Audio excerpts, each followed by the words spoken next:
The night was a blade of rain slicing down the glass, stitching the city shut in cold silver threads. The pink neon from Rosie's diner bled across the puddles, trembling in oily halos. Inside, heat rose in size from the old radiator, and the air smelled of butter, bleach, and exhaustion. Maya Torres wiped the counter again, the rag dripping brown water into a dented sink. Her hands were cracked at the knuckles, and her back had turned into one long ache. The clock above the register blinked 11:47 in tired green light.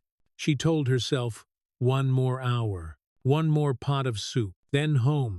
Outside, thunder rumbled like an argument. The sign buzzed and coughed pink light onto the wet street. She should have been counting tips, but instead she stared through the glass, her reflection doubling with every flash of lightning. Something moved beyond the neon wash. Small, still, out of place. She leaned forward, eyes narrowing. A wheelchair sat half buried in a pothole beside the curb. A little girl hunched inside it, hair plastered to her face, coat too large and soaked through. The right wheel was caught. The frame trembled with every gust of wind. Maya's heartbeat quickened before her mind even formed a thought. The rag fell. She yanked her coat from the hook and ran. Cold hit her skin like a slap that would not end. Rain sliced through the air, sharp enough to sting. "Hey," she called, her voice swallowed by water. "Hey, sweetheart." The child jerked as if struck. The movement was small. Frightened, Maya crouched beside her, knees sinking into the flooded street, water chewing through denim to bone. The metal of the wheelchair whined when she grabbed it. "It's all right," she said gently. "What are you doing out here?" "Waiting for my dad," the girl whispered. Her lips were blue. Maya looked up and down the street. No cars idled. No parent ran back through the rain. Just the hiss of tires far away and the faint echo of a siren. "You can't stay in this," she said. "Come inside.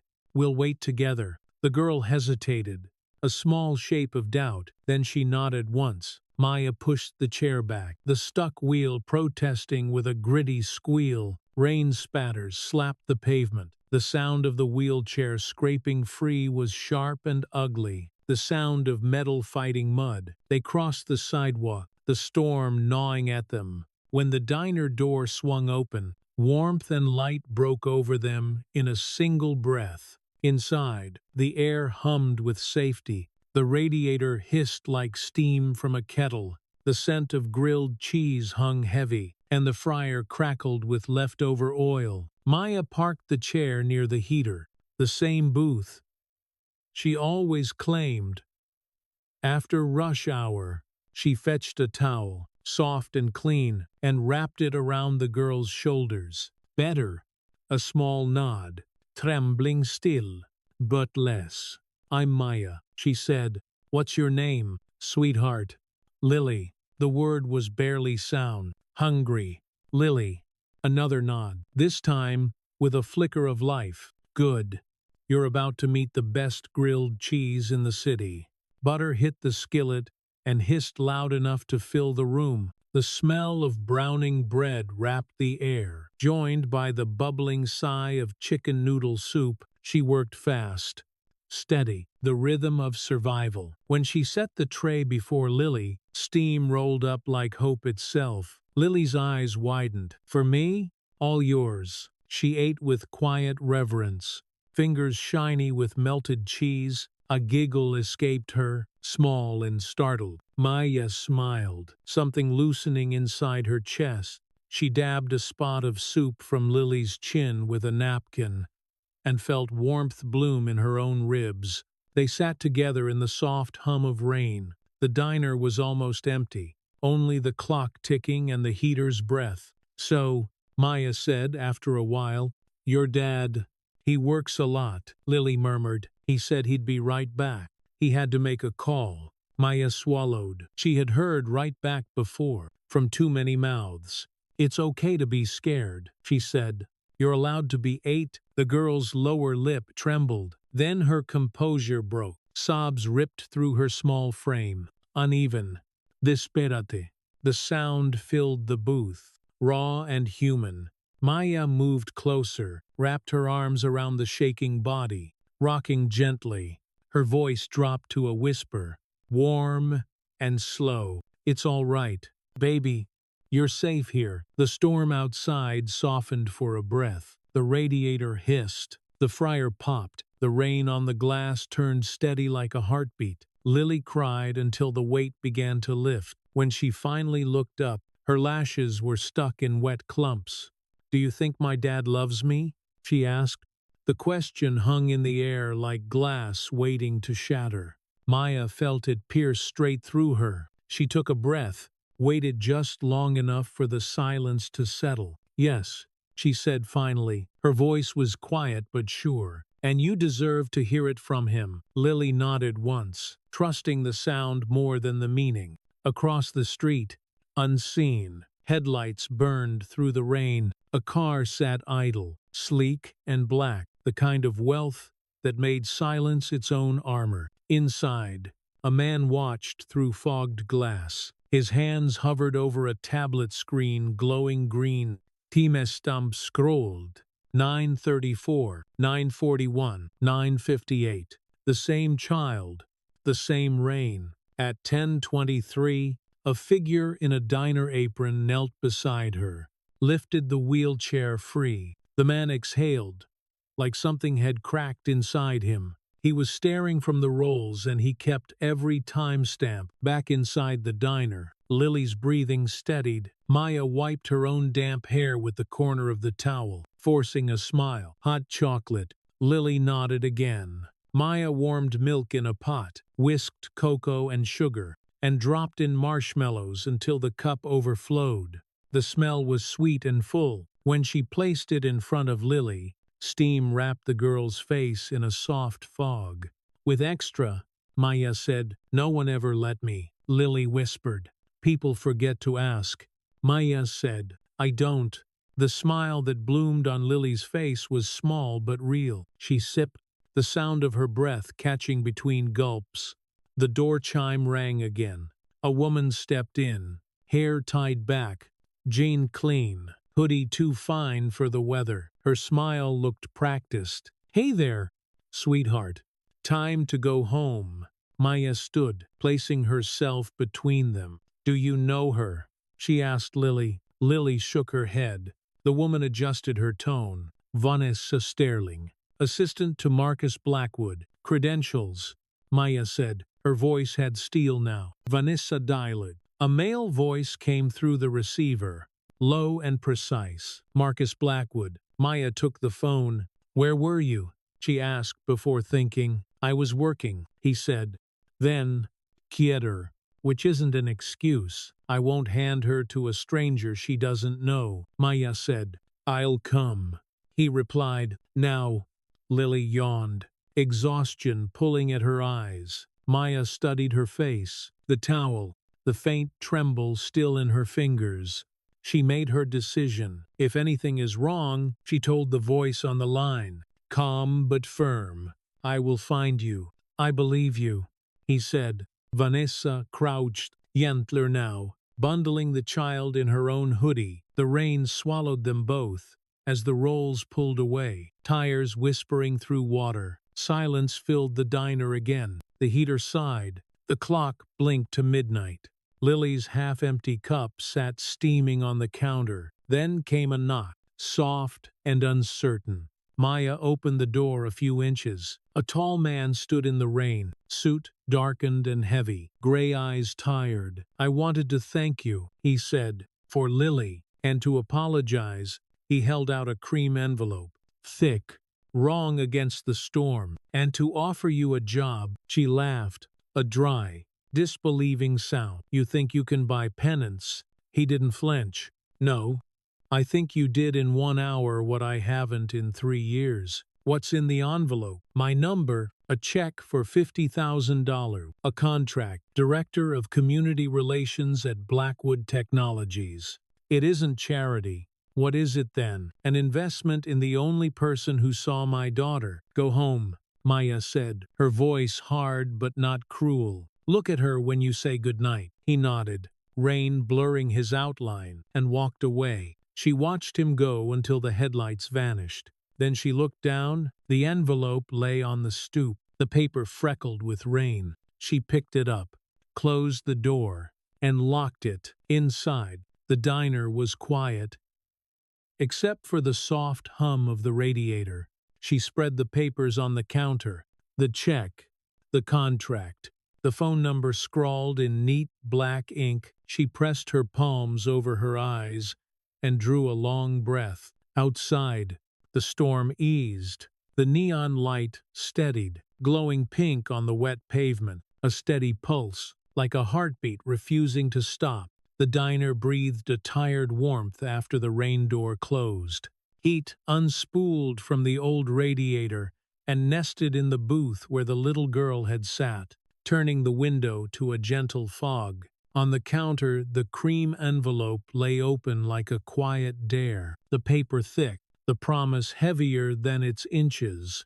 Maya stood over it with her palms braced on the worn formica, counting her breaths the way she counted, till at the end of long nights, butter, bleach, and the faint iron of storm metal hung together in the air. A drop slid from her hair and darkened a soft circle on the contract. Director of Community Relations.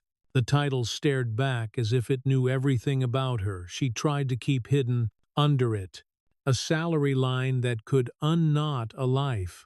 It could float the late bills, calm the angry hiss inside the baseboard heater at home, and stop the slow bleed of worry that never quite let her lungs open all the way. She tucked the check back into the envelope, so she did not have to look at it breathing. She turned the sign to closed and worked the ritual that always saved her from spinning gade. Wiped the tables, bagged the trash, rinsed the mugs, stacked the plates, so they made a neat porcelain heartbeat. The soup calmed itself on the back burner, exhaling chicken and thyme, as though the room needed comfort as much as heat. When she reached for the register drawer, her hands hesitated, then steadied. The rain drummed, then softened, then began again. A conversation without an end. Only when the lights were down to the single strip above the register did she take out her phone. The woman she trusted to hold panic without breaking picked up on the third ring, voice fuzzy with sleep and familiar with trouble. "Girl, do you know what time it is? I think I was offered a job by a very rich man," Maya said, and sat before her knees, forgot what they were for. There was a beat of surprised silence. Then Rosa's voice turned brisk and awake. "I am putting on clothes. Put on coffee. Do not touch that envelope until I get there." The call ended. Maya poured coffee that had been brave for too long and drank the first mouthful with a wince. Outside, rain freshened and rattled the glass in a brief, hard shiver. The pink neon settled into a steady hum that felt like a small electric prayer. Her eyes kept sliding to the door, as if the tall man might return from the wet with all of his apologies and all of his certainty. He had not argued with her. He had not tried to explain away what could not be explained. He had set paper between them like a bridge and left her to choose. Across the street, the expensive car was gone, but the image would not leave. Smooth leather, a cabin that held its quiet, like wealth holds its air. A dashboard glow, green numbers marching minute by minute past a small girl in rain. His thumb had moved steadily through the record. He had kept every time, each one a tiny proof of absence. Maya rinsed 2 mugs and set them side by side, then wiped the circle of glass where the little girl's breath had fogged the window. An instinct to finish what tenderness had started. A patrol car drifted past and smeared a brief blue wash across the fogged pane. Then the street swallowed even that color. Rosa arrived with rain on her hoodie and purpose in her eyes. She hugged Maya hard, then planted herself across from the envelope, as if it had a pulse that needed steadying. "Do I need gloves?" she asked. Or is this just a normal billionaire problem? Regular, Maya said. If that is a thing, they took the booth by the radiator and opened the contract. The heater hissed in soft waves that made the window breathe. The pink light from the sign painted their hands in a faint, heartless glow. Rosa read with the kind of silence that had carried Maya through hospital waiting rooms and registrar lines, and the small devastations that come when the world cares more for systems than for people. He included a real number, Rosa said at last, tapping the margin. That is either pride or sincerity. He said it was not charity. Maya said, "Of course he did." Rosa answered, "Men with airplanes get hives if you say charity out loud." Maya let herself smile. "I told him to go home and look at his daughter when he said good night." Rosa's look softened and sharpened at once, the way a blade shines when it is honest. "You going to call him?" Maya leaned back until she felt the old vinyl hold her. The ceiling tile above carried a brown stain shaped like a country no one wanted. "I do not know him," she said. "I know that child. I know the sound her chair made when the wheel caught. I know the heat of her hand when she pretended she was not cold because she did not want me to worry. And I know this," Rosa said, flicking the envelope, "and I know you are tired of surviving on skill and luck while the world looks the other way. That is not reason enough," Maya said. "No," Rosa said, "it is reason to see if the work is real. You have wanted to put your hands on the machine and make it kinder since before you had enough tips to matter." Maya breathed out slowly. "He stood in the rain and did not look away when I was angry. Then make him keep not looking away." Rosa said, "Mate him, read everything. Bring me copies. If his world smells like cold wire and polished stone and you can breathe in it without shrinking, we will talk." "Cold wire," Maya said, and the word drew a memory through her. "That lobby smell, the one that says money keeps its air new." "You know it," Rosa said. "I do." Maya lifted the envelope. It felt heavier now that intention had climbed inside. "Tomorrow," she said. "Late morning, I will go. Text me when you arrive and when you leave," Rosa said, standing to go. "If any man with a name like a bank looks at you sideways, tell him I am in a borrowed car, outside with a bat." Maya laughed, and the laugh loosened the night enough to let sleep in. They closed the place and stepped into a rain that had learned its gentler voice. They hugged under the awning. Rosa jogged toward the stop, her hood up against the mist. At home, the radiator clanked its stubborn song. Maya set the envelope on the kitchen table and laid the stack of bills beside it without apology. She showered until her shoulders let go. In bed, she dreamed of a red smear of light crossing wet pavement and a small face lit by marshmallows and steam. Morning came pale through crooked blinds. Light the color of damp paper. Maya dressed in her one good blazer and coaxed the lapels flat with her palms. The seam she had stitched by hand held true. She chose shoes that would not announce her in a marble lobby. On the bus, a woman in scrubs slept with her forehead on the window, and someone's tote bag breathed orange peel. The city skimmed by in steel and steam, the lake hiding wherever the glass bent. She got off early and walked the last blocks to set the rhythm she wanted. The Blackwood building rose like an argument made of glass, returning the morning colder than it received it. The revolving doors turned with a wealth that never hurried. Inside, air smelled of ozone and lemon and money. Stone floors held a polish that kept the world at a respectful distance. The reception desk looked carved from a single intention. "Good morning," the young man said, his headset whispering secrets. "Welcome to Blackwood Technologies." Maya gave her name. He typed it in with a quiet rhythm, each key a soft tap against silence. Somewhere behind him a tiny chime sounded gracious and expensive. An elevator opened as if it had been waiting only for her. She thanked him and crossed without sliding. Mirrors inside the car showed a woman who had learned to survive and was now deciding whether to build. She lifted her chin to match the idea of director and watched the numbers climb in polite steps. Each floor a hush of machinery disguised as calm. The doors parted to glass and soft carpet, and a hum of low voices. The coffee smelled careful and dark. Heads rose, lowered, then rose again with interest half hidden. A woman in a pale suit appeared with a smile that promised nothing she was not prepared to deliver. "Miss Torres," she said. "Welcome. I am Diane Foster. He asked me to bring you in." "Thank you," Maya said. They walked a hallway that swallowed footfalls.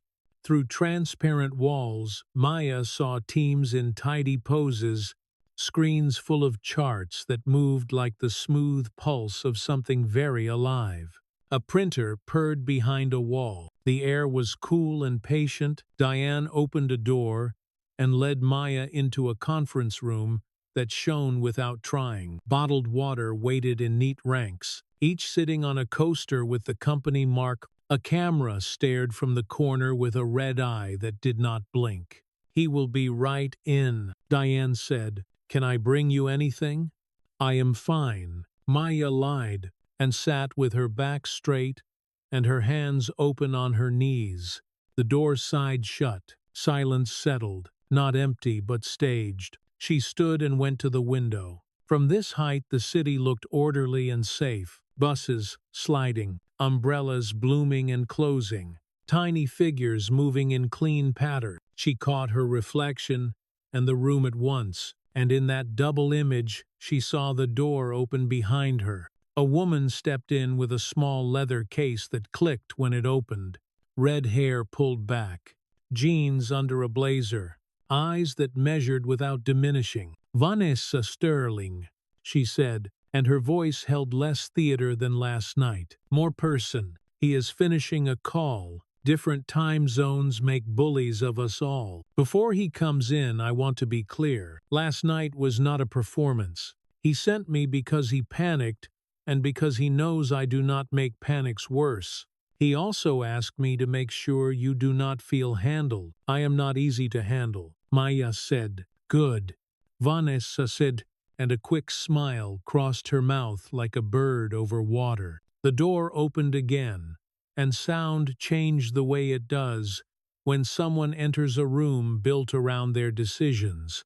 Marcus Blackwood came in without hurry. He looked at Maya first and did not look away. It was not a long look, but it landed and stayed. "Miss Torres," he said, "thank you for coming. Thank you for last night," she said, "for sending someone who used her name." He inclined his head, as if acknowledging an understood rule.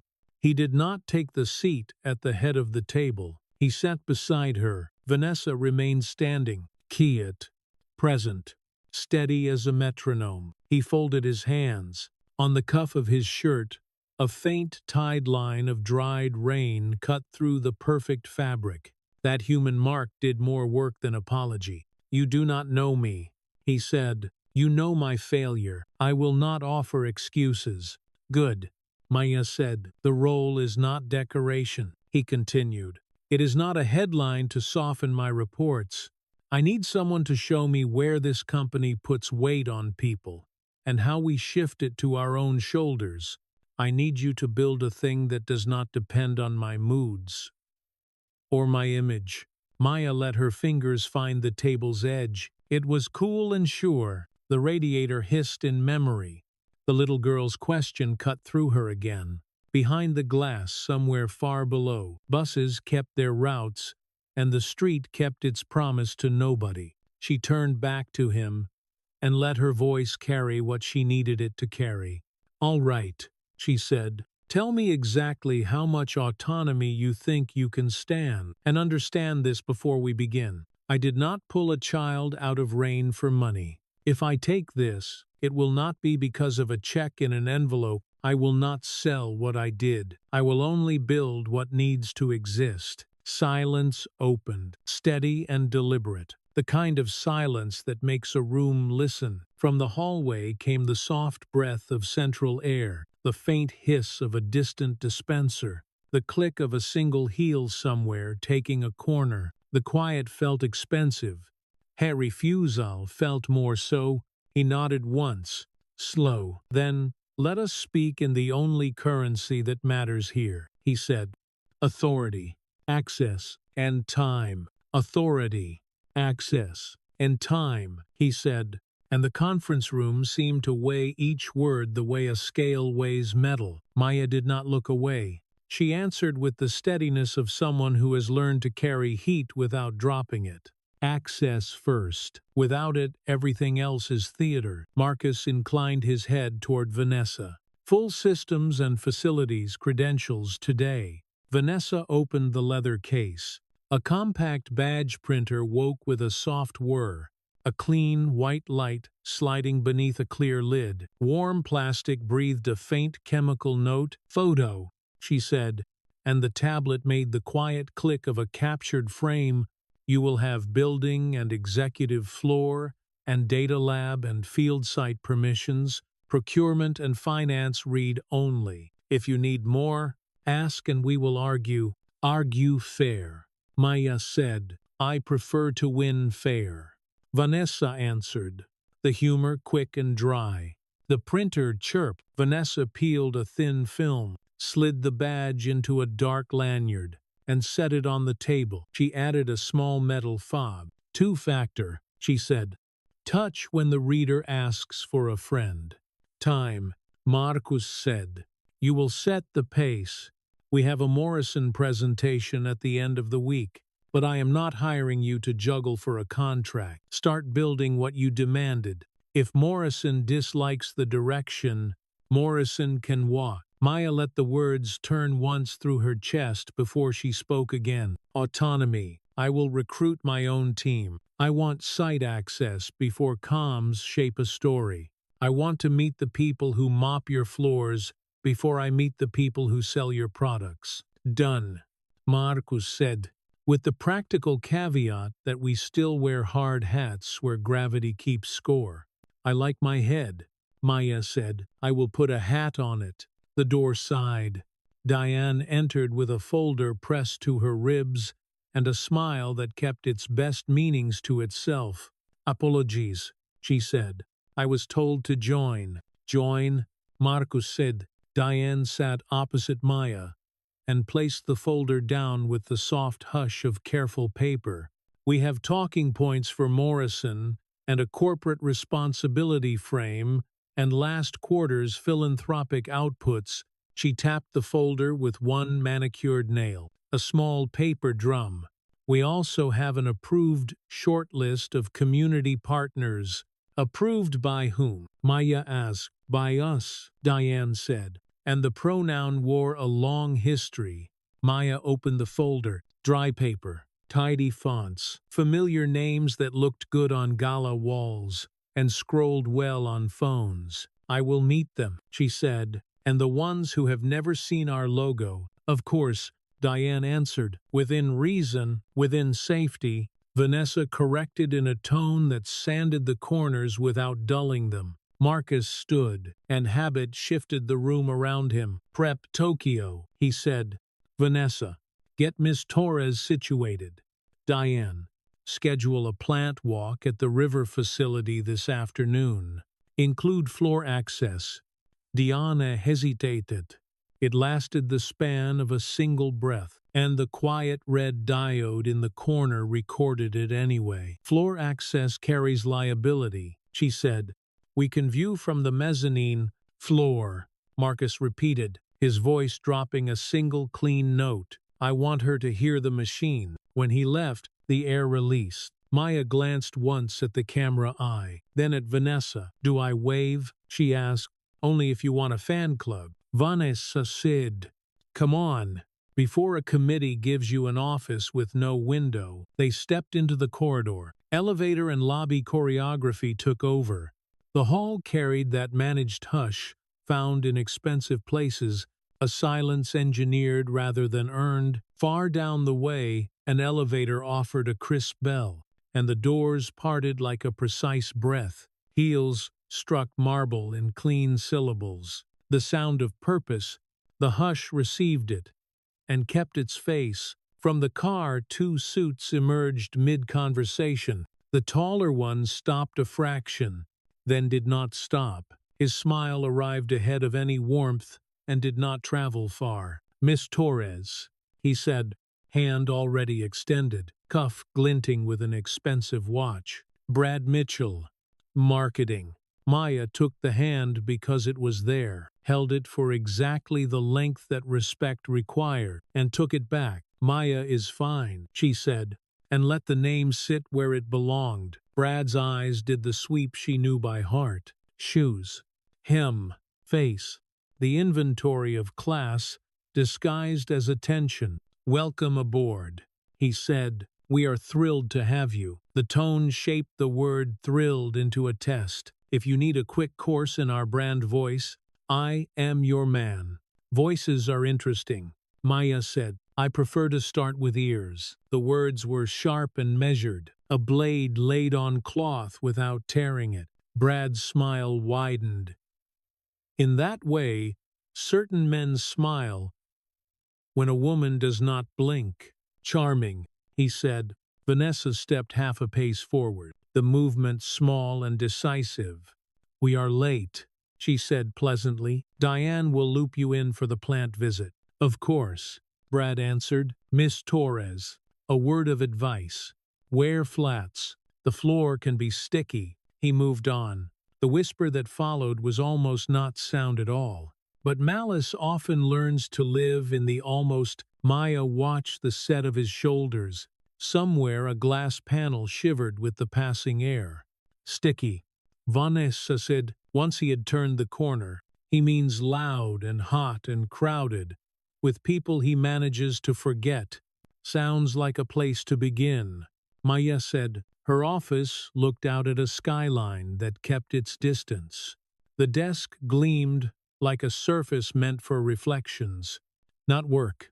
A small plant leaned toward the light, an intern's hopeful grace note. The chair exhaled compressed air and found her height, a soft sigh of obedience. On the wall, a framed mission statement weighted with crisp generality. "You can swap that," Vanessa said.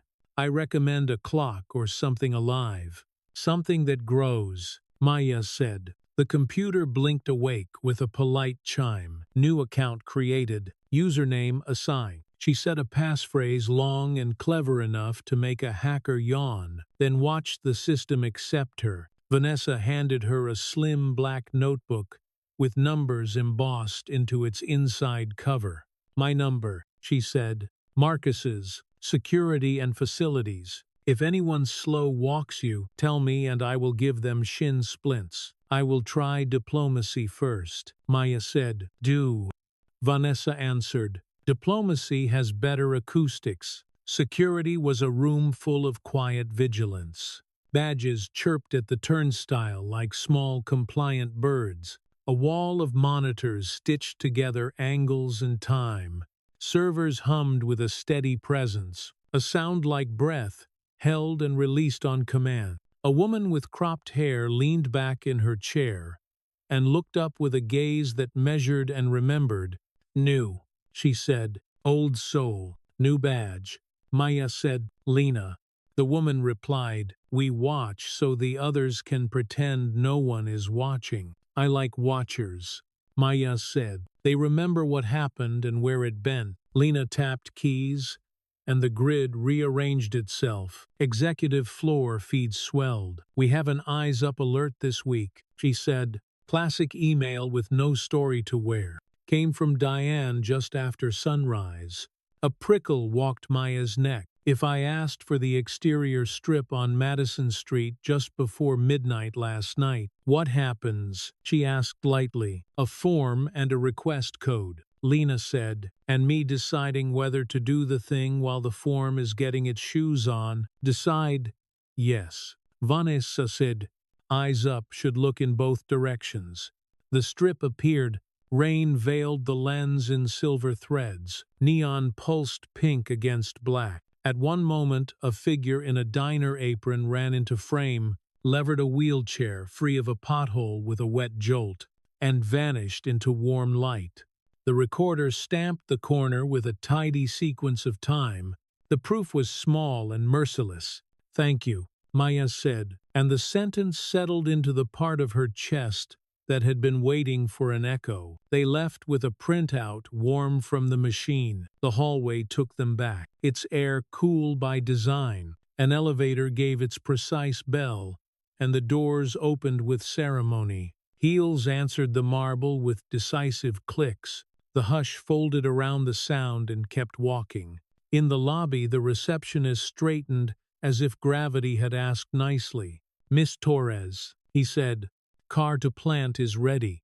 Outside, the company sedan idled with that tuned purr that expensive engines cultivate. The cabin held its quiet like a habit. Through glass, the city changed temperature and texture in moving panels. Sirens came close and slid away. Abu Sayyid. On a corner, someone laughed. A delivery truck clattered over a crater and swore in metal. The plant crouched by the bend in the river, low and long, vents exhaling a heat that meant work. At the gate, credentials flashed. The barrier lifted with a groan that had seen winters. Inside, the air shifted from ozone and sandalwood to oil and heat, and a manufactured clean. A forklift sang its reverse in urgent beeps. Overhead, a crane rolled on steel, its wheels humming a slow iron hymn. The floor vibrated beneath her soles. The vibration said, "You are standing where things become." "Mezzanine," Diane offered, gesturing at a grated stair. "Floor," Maya answered. Her voice chose an octave that did not ask permission. They descended into noise that felt like weather. A supervisor in safety yellow met them with ear protection and hard hats, and a nod that had no time to waste. Sparks hopped and died in bright punctuation. A conveyor clacked with patient rhythm. Workers in gloves and goggles moved in the practiced choreography of people who knew their tools and their bodies and the price of both. Maya watched hands. A woman lifted units from a belt and nested them into boxes with a care that protected both product and wrist. Tape hugged her wrists like a bargain struck too often. A man adjusted a sensor with the touch one uses on a fragile instrument or a tired animal. A fan chopped hot air into slices. The slices smelled faintly of coolant and effort. "What happens to scrap?" Maya asked over the thrum. "Recycled," the supervisor said, pointing to labeled bins. Each label had dates and initials and weights. The stamps made a quiet sequence of accountability. A cart squeaked past with a wheel that kept secrets badly. "Work order submitted," the supervisor added, grimacing. "Parts on back order." Maya nodded. The place spoke in details, and she listened until the shape of the speech became a map. At the end of a line, a digital counter ticked upward, and a scanner piped approval in even beeps. Then a red flash and a stutter. The operator scanned again. "Red." He raised a hand. "Hold." The supervisor called. The belt eased to stillness with a rubber sigh. He stamped a form with a device that thunked. The thunk sounded like a promise to be specific later. Back on the mezzanine, Diane's smile had resumed its resting posture. "You can see how robust our safety and quality protocols are," she said. "We love bringing partners here. It reassures them." "It reassures me," Maya said, "and it tells me where to stand when something fails, so I can hear the why." The drive back unspooled in a quiet that let the plant's music fade and the city's rise. Vanessa watched Maya watch the streets. "You are mapping," Vanessa said. "I am listening," Maya answered. "Maps come after you earn them." They returned through a glass corridor that announced their passing to anyone who cared. At Maya's door, a white envelope lay like a dropped opinion. Her name was typed on it in neat blocks. She opened it with a thumb. A single line waited inside. "Welcome to the tower. Wear flats. Try to keep up." No signature. No logo. Just the dry smell of toner and the cheap perfume of a small threat trying on wit. A printer down the hall emitted a lonely click. As if to mark the moment, Maya set the note on her desk and smoothed it with 2 fingers. Not a warning, a mirror. She slid it beneath the stapler to keep it from pretending to fly. Her phone buzzed. A text arrived from a number she had saved last night and not used. How did the visit go? M. She let herself see the restraint in those words and answered in kind, loud and hot and honest. "Your mezzanine is too quiet." 3 dots. Then none. Then back again. "Come up." 50th. 10 minutes. She tucked the warm security printout into her notebook, left the anonymous note pinned where she could see it later, and stepped into the hall. The elevator bell spoke its clear syllable. The managed hush accepted the sound. Her heels answered the marble in steady clicks that said purpose without apology. When the doors opened, the air cooled by a small, deliberate measure. Marcus stood at the glass with the river stretched in gray behind him. He turned at the sigh of the elevator, and his gaze took inventory gently. Hands first, then face, the way a father checks a child after a fall. "Tell me," he said. "The floor talks," Maya answered. "It told me where it hurts and where it sings. I want an on-site listening session next week. Workers and supervisors and janitorial. No cameras. No notes in company phones. If you want me to build something that lives, it starts with their mouths, not our deck. Do it," he said, "and I want a relief line item." She added, "Micro grants for line workers. Paperwork no heavier than a single page. When the cart squeaks, we fix the wheel before a wrist does. You will be pitched for abuse." He warned, "I will build a net," she said. "I know the difference between a habit and a wound." "What else?" he asked. "Security is on eyes up," she said. "If there is a breach inquiry, I want to know now. It will touch what I build whether we like it or not." Something moved in his jaw and did not become a smile. "You hear faster than most," he said. "I started with ears," she answered. Vanessa slipped in and set a folder down.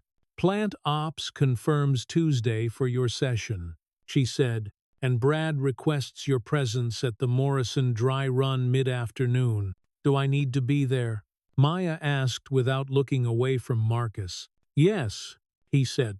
"So do they." "Then I will be there," she said. She placed the warm printout on his desk and tapped the corner once. "Just a picture," she said. "Neon and rain. The recorder says 10 and 23. For the record that ought to exist." He did not touch the paper. He regarded it as if it could cut him in the right place. "Thank you," he said. Maya stepped back into the corridor. The hush felt less managed and more earned beneath her feet. The elevator bell gave its clear note. Someone far away laughed and then hushed. The camera in the corner blinked its red eye. For once, it felt less like a watcher and more like a witness.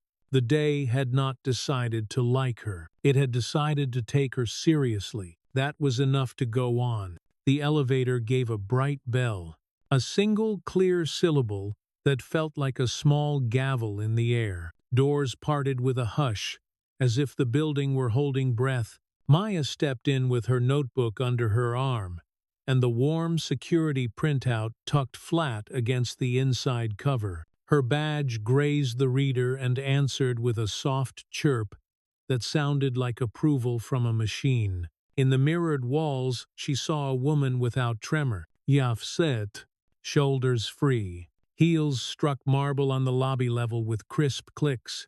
The sound of intent crossing a bright floor. Around her spread the managed hush of money, that careful quiet where even whispers asked permission. The rehearsal suite waited behind glass, etched with a pattern that pretended to be motion.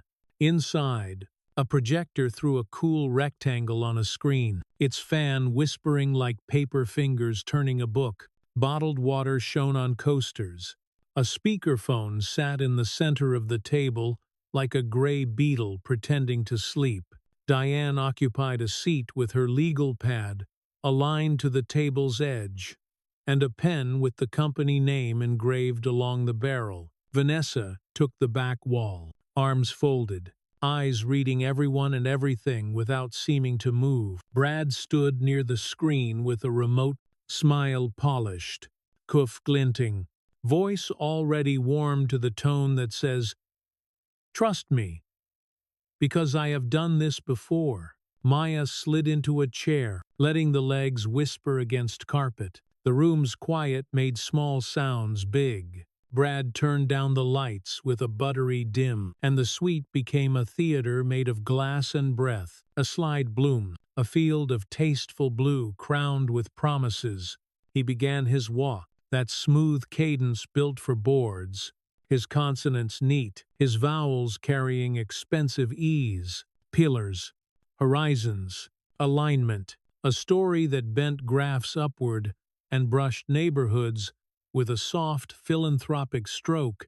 Maya listened with ears and lungs.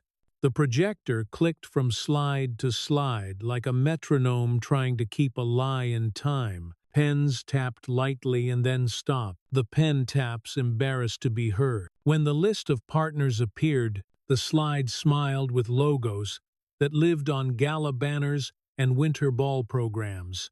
Brad's hand described a graceful arc, meant to include everyone and commit to no one. "We will emphasize our long-standing relationships and our new commitments," he said. "Then we will pivot toward workforce pipelines and scholarship support. The goal is to reassure Morrison that our social footprint enhances rather than distracts from core operations." His words hung waiting for assent. Diane's pen drew a tidy line. Vanessa did not blink. The speakerphone blinked a small light that said a distant ear was deciding whether to join. Maya spoke without heat, her voice level, her breath steady. "How many of these partners have stood on our plant floor in the past year? How many have sat with supervisors without cameras? How many of these programs carry measurable outcomes a mother can name over her kitchen sink?" Brad gave the smile designed for gentle correction. "We can compile that," he said. "For rehearsal, our priority is message control." "Messaging is not a scaffold," Maya said. "It is paint. I am not here to paint this building. I am here to test what holds it up." Silence grew edges. The projector's fan kept whispering its patient breath. Somewhere down the hall an elevator chimed and heels answered in brisk syllables. Power measured by sound. Brad advanced the deck, as if a new slide might rescue him from the question he had not planned to meet. The agenda for the pitch arrived with time blocks and entrance notes. He tapped the slot named Community Alignment. Diane lifted her chin and took the cue. "We will frame community as strategic advantage," she said. "Fewer protests, smoother permitting, faster hiring, papier régulateur. The Morrison team is pragmatic. We meet them where they live." "Meet them," Maya said, "or flatter them. I can frame community as advantage. I will also frame it as duty. We do not choose one because the other makes a partner nervous about the word responsibility." Brad set the remote down, fingers laced in a pose that mimed patience. "Miss Torres," he said, collegial and cool, "we value passion. For Friday we need clarity and control. Detours cost us rooms like this." Maya opened her notebook. The paper smelled faintly of ink and cardstock. She slid a single warm page to the edge of the table without turning it. "Clarity and control," she said, her tone cold glass. "Then let us be clear. The floor is loud and hot and honest.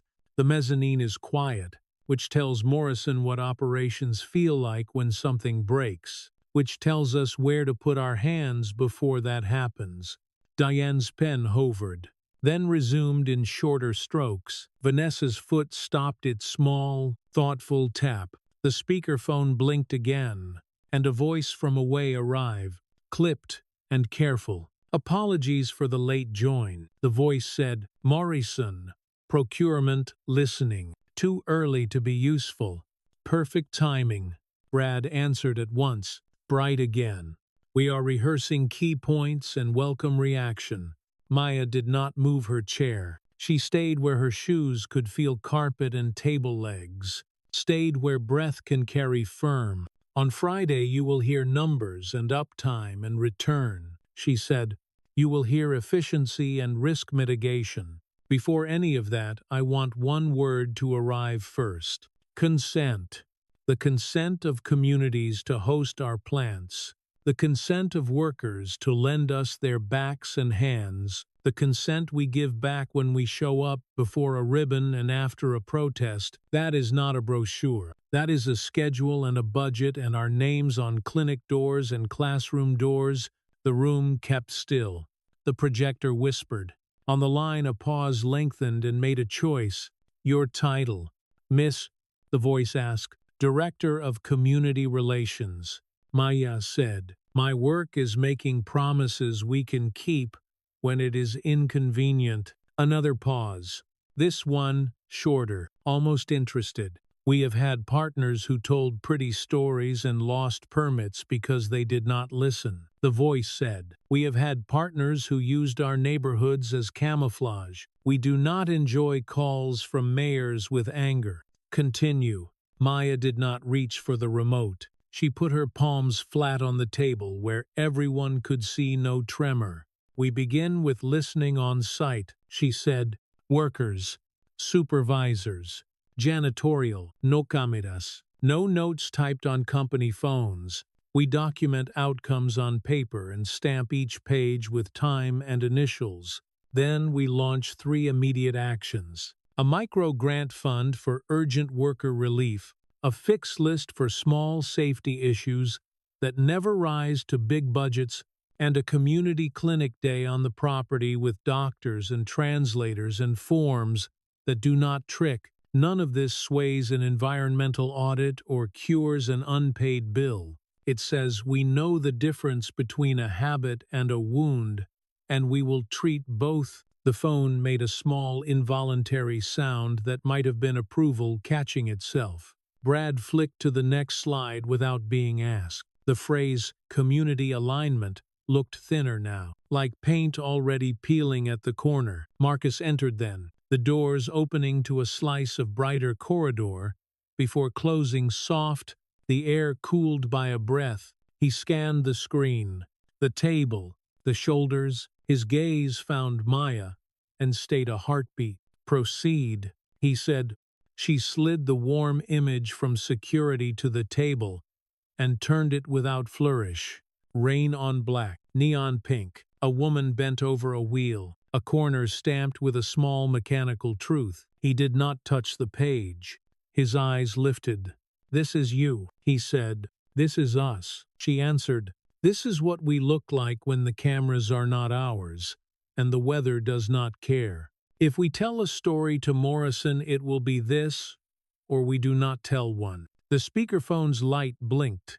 The voice on the line cleared. "Send us the written plan," it said. "Confirm we may observe the start of your listening session. We will not intrude. We want to see if your ears work. You can watch the beginning," Maya said. "Then you leave so they can talk. You receive the transcripts with identities stripped, and the actions with names attached, accepted." The voice said, "Our team will call at the hour to cover remaining items. Thank you." The speakerphone went blind. The projector washed the table in company blue. The silence after had more air. "We will lead with this," Marcus said into that air. "Not as performance, as condition. If Morrison prefers polish over truth, they can hire someone else." Brad's mouth opened and closed with a small sound that was not a word. Diane touched the back of his hand once with a fingertip, and his jaw remembered itself. Her pen drew one clean underline and wrote a quiet word beneath it. A word the room did not need to hear. Leverage. Lights rose, papers realigned, the projector fans spun down like a sigh. Chairs pushed back with a soft fabric scrape. As the room broke, Brad stepped into Maya's path with his colleague's smile repaired. "Wear flats," he said softly, a near whisper threaded with something petulant. "Try to keep up." The whisper seemed to fill the space the projector had left, the same cheap perfume as the note left at her door. Cowardice. Hiding behind toner and a joke, Maya looked right at him. "I prefer shoes I can run in," she said, "and ears that keep pace with the truth." His smile held a beat too long and then cracked by a hair. He stood aside. In the corridor, the elevator chimed again, that bright bell of ordered movement. Heels clicked a metered answer. The managed hush carried on, the building pretending stillness, while deals moved through its bones. Vanessa fell into step beside Maya without effort. "You just made the room choose oxygen over perfume," Vanessa said. "That is a rare act. We are swapping paint for scaffolds," Maya said. "Bring a hard hat." Marcus's door stood open at the end of the hall, river glass behind him, a folder in his hand. He looked less apologetic and more intent, the shift as audible as the difference between felt and steel. "Good," he said when they reached him. "We will do it this way." "We have already started," Maya said. "Tuesday is set. Lena is ready. The floor will not perform for us. It will talk." "Then let us listen," he said. Afternoon became a lattice of pages and calls. Diane moved between legal and operations, her pen making fast, square notes. Vanessa shaped a schedule that could carry weight without breaking wrists. Brad retreated to a smaller room with a smaller audience, and a phone pressed to his ear. His whisper, "A narrow river that carried small stones." At dusk, the glass returned, the city wet and bright. Maya stepped into her office for her bag. On the desk, the anonymous note sat beneath the stapler where she had pinned it like an insect that insists on being noticed. She lifted the stapler, folded the page, slid it into the back sleeve of her notebook, not as a threat to fear, as a specimen to study. Her phone buzzed, a message from a number that had signed itself once and did not need to again. "Thank you for telling the truth in a room that sells comfort." It read. The initial that followed made its own sound in her head, a consonant quiet and precise. Maya typed back, "We build with the noise of real room. See you on the floor." The lobby received her with marble and light. The revolving doors pushed a gentle wind against her shoulders. Outside, the evening air held the clean bite of coming weather. Somewhere a siren rose, considered, and lowered. She crossed the sidewalk with her heels, marking the rhythm of purpose, a rhythm that did not hurry and did not ask. Behind her, the tower kept its managed hush. Ahead, the plant would grind and sing. Between them, she carried the sound of her own breath. Steady as a drum, "You can march by." The elevator chimed a bright single bell and the doors parted on a held breath. Maya stepped through with her notebook pressed to her ribs and the warm security printout tucked into the back sleeve like a small live coal. Her heels met marble in crisp clicks that counted purpose across the lobby. Around her, the tower kept its managed hush, a pampered quiet where money pressed a finger to its lips, and even whispers wore suits. The badge reader gave a soft chirp. Corridor air carried a faint sandalwood trace from executive rooms and the chilled scent of ozone from the vents. Glass handed back a composed woman with steady eyes and a hard hat hooked at her fingers.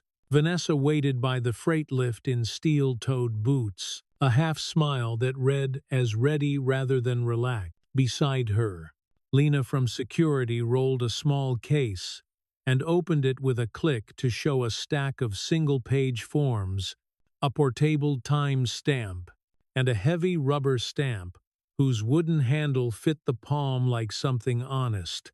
No cameras, Vanessa said, voice level and warm. Paper first, then mouths, then hands. Maya nodded. The hard hat went on. The freight lift groaned and dropped. With every floor the air changed shape. Ozone and sandalwood thinned. Oil and heat and clean rose to meet them. The doors opened onto a mechanical hymn. Belts and motors and fans braided into one long work note. She did not wave to the mezzanine. She did not look up. Diane was up there with 2 comms, staff, and a tablet kept dark according to rule. Ears down. Optics off. The break space sat behind clear panels. Coffee hissed into scarred pots. A vending coil clicked and let a bag fall with a hollow little thud. Boots scraped rubber matting and then settled as workers took metal chairs or chose to stand with arms folded without apology. A supervisor in safety yellow leaned his shoulder against a post and watched in the wary way of a man who has hosted visitors and believed almost none. Maya set the stamp where all could see it. She laid the forms in a squared stack. 3 plain boxes and a promise. Name if you choose. What hurts? What would help? At the bottom, a clean space for time and initials. Her voice stayed low and steady, the temperature of a good hand on a child's shoulder. We will do this the slow way. No phones, no microphones. You speak, I write, we stamp. If something needs a signature, I sign here and you carry a copy away. No one loses their voice to a cloud that will not love them back. A man near the vending machine lifted his chin. No speeches. Talk to us like you talk to your own. I do not talk to my boys like they are fragile. Maya said, I talk to them like they are mine. I will talk to you the same way. A laugh slid out of the room like steam, small but enough to bleed pressure. Vanessa set pens within reach. Lena pressed the sample card through the portable timestamp, so everyone could see the clean inked hour settle, like a mark that would not smudge. The first woman wore tape at both wrists, a makeshift brace against repetition ache. The carts on line 3 stick, she said. We shove hard to make numbers and my hands burn at night. The work order has a number and keeps having a number. Maya wrote, cartwheels on line 3 stick. Push becomes pain, becomes lost sleep. Work order exists. She pressed the stamp. The thunk felt like a floor gavel. Who signed the order? She asked.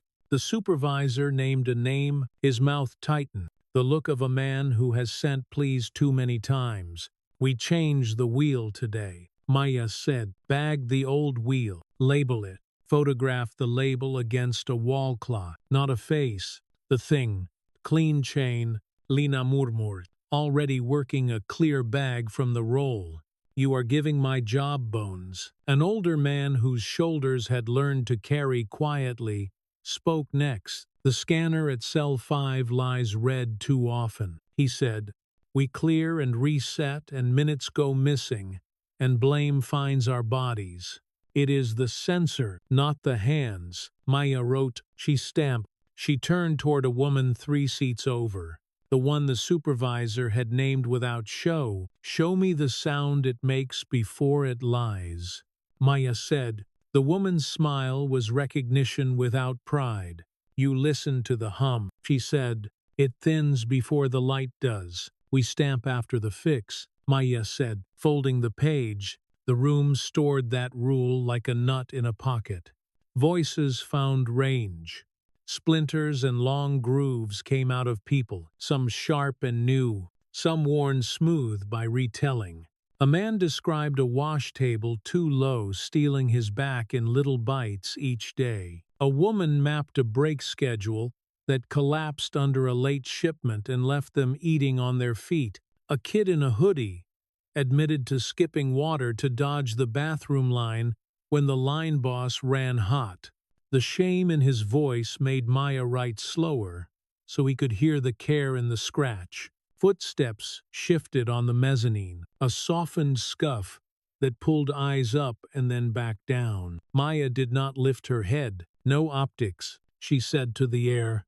Only ears. Understood. Diane called down. Niltrawas paper. The shift siren gave a short bark and retreated like a trained dog. Thermoses opened. Workers moved to coffee.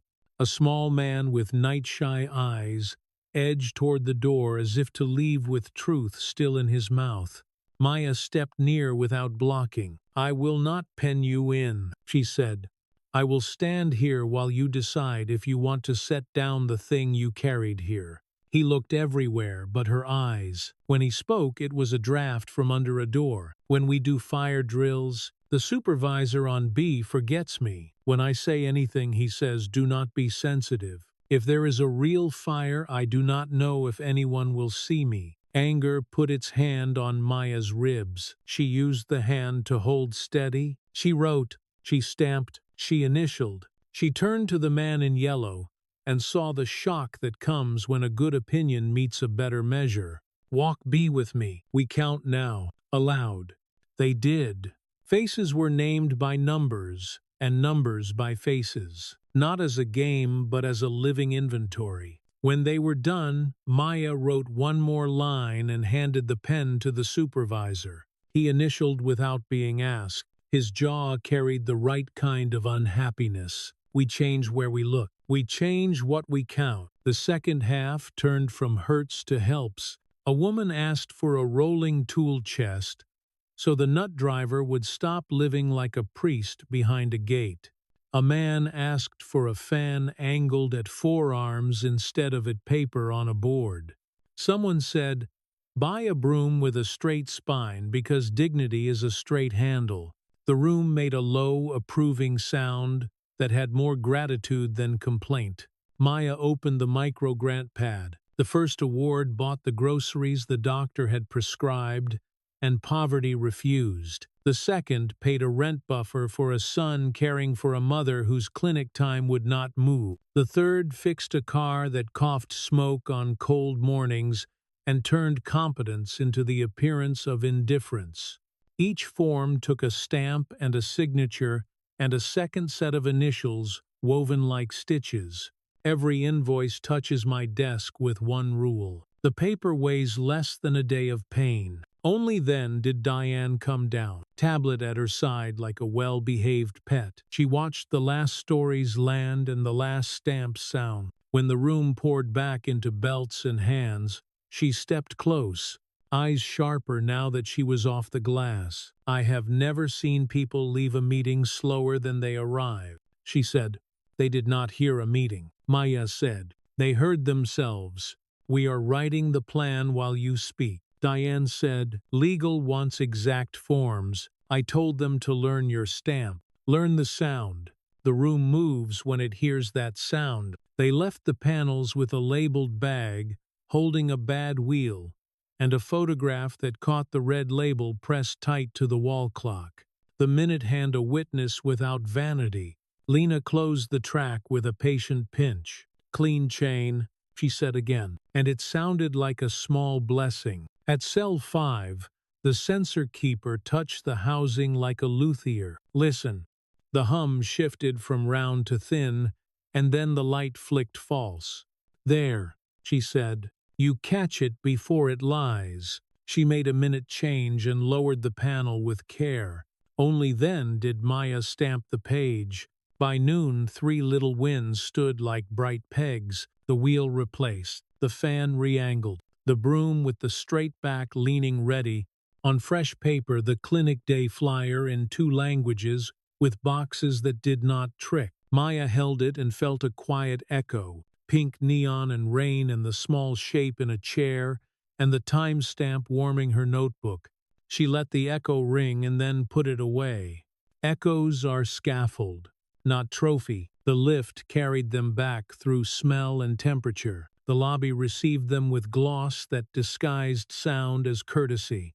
The elevator bell declared order. Heels tapped a metered beat. The tower's hush resumed its practiced face. Brad stood by the glass with a glossy visitor. Their laughter scratched the quiet. His eyes dipped to Maya's scuffed boots and the faint line dust on her sleeve. He shaped a smile meant to be roguish and achieved small. "How was the listening tour?" he asked. The phrase sprayed with cheap perfume. "Loud," Maya said. "Hot. Honest. We are a company, not a church." Brad murmured. "Try not to promise the world." "I promised a wheel, a fan, and a broom," Maya said. "The world can queue behind those three." He leaned nearer and dropped his voice to a private register that still wanted witnesses. "Wear flats," he said. "Try to keep up." Maya placed a copied label in his hand. Time, initials, location, reason. Ink as blunt as a knuckle. "Keep up," she said, and walked on. Brad let his voice carry after her. "Voices are interesting." Maya did not turn. "I prefer to start with ears," she said, and the sentence landed like a small, cold stamp in the hush. Upstairs, Marcus listened without interrupting while Maya set the stamped stack on his desk and the bagged wheel beside it. River light moved along steel outside. He touched the plastic with 2 fingers, testing water. "Small fixes," Maya said. "Cheaper than lawsuits. Cheaper than sleep." "Write it," Marcus said. "Then do it again." Diane crossed with a lean draft. The line item read like maintenance, not penance. Legal had learned the sound. Finance had stopped blinking. "Good," Maya said. "Paint can wait." In her office, the stapler sat like a little anvil. Under it lay the cheap anonymous note. Toner bled at the edge. "Welcome to the tower. Wear flats. Try to keep up." A second note now slid beneath the first. Same words, newer ink. She pressed them both flat under metal and smiled a thin private line. Whisper pinned. "Specimen kept." Threat denied its oxygen. Beyond the glass, the city kept 2 musics. Above, marble and etiquette. Below, belts and hand. She chose the second. It did not flatter. It did not lie.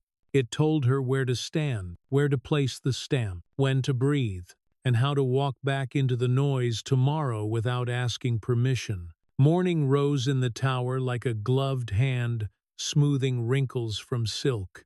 The elevator chimed a single bright note, and the doors sighed apart.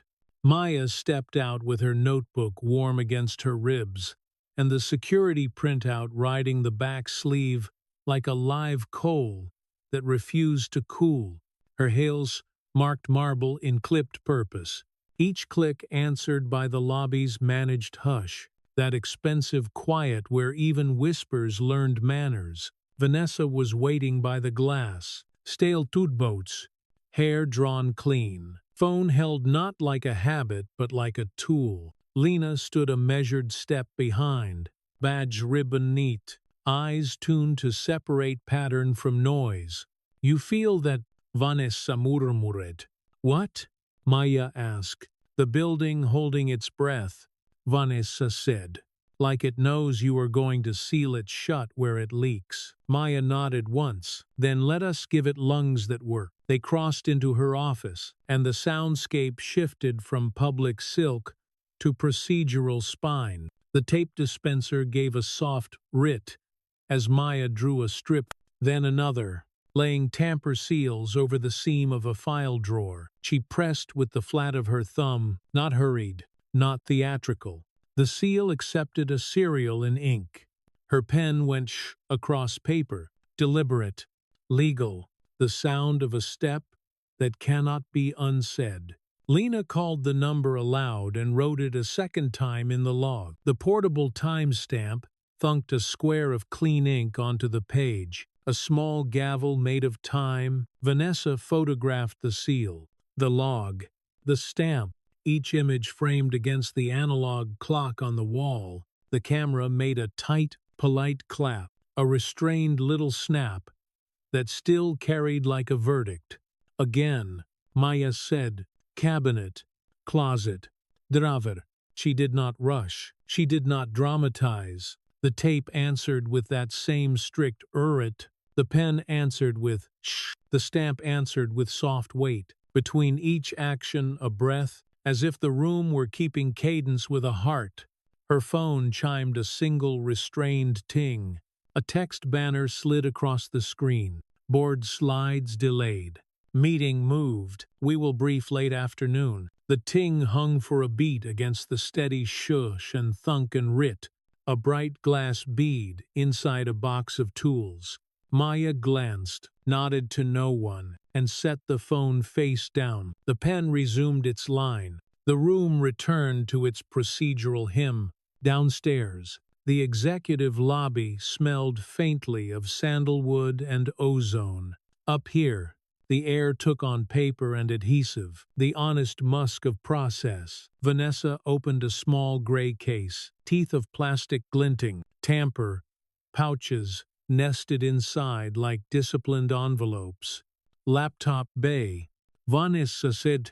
Maya seated her machine into the pouch. The zipper slid shut with a low, airtight purr. Vanessa recorded the serial. The time. The purpose. Lena initialed. Maya signed. Nothing performed. Everything witnessed. The elevator delivered them to the conference floor with a neat bell. Diane waited in a doorway. A tablet under her arm. Makeup clean but not theatrical. Eyes sharper than last week. I routed comms. She said. Press requests. Go through me. The sealed protocol went to legal and finance. 2 edits for privacy. Nothing that blunts the blade. Good.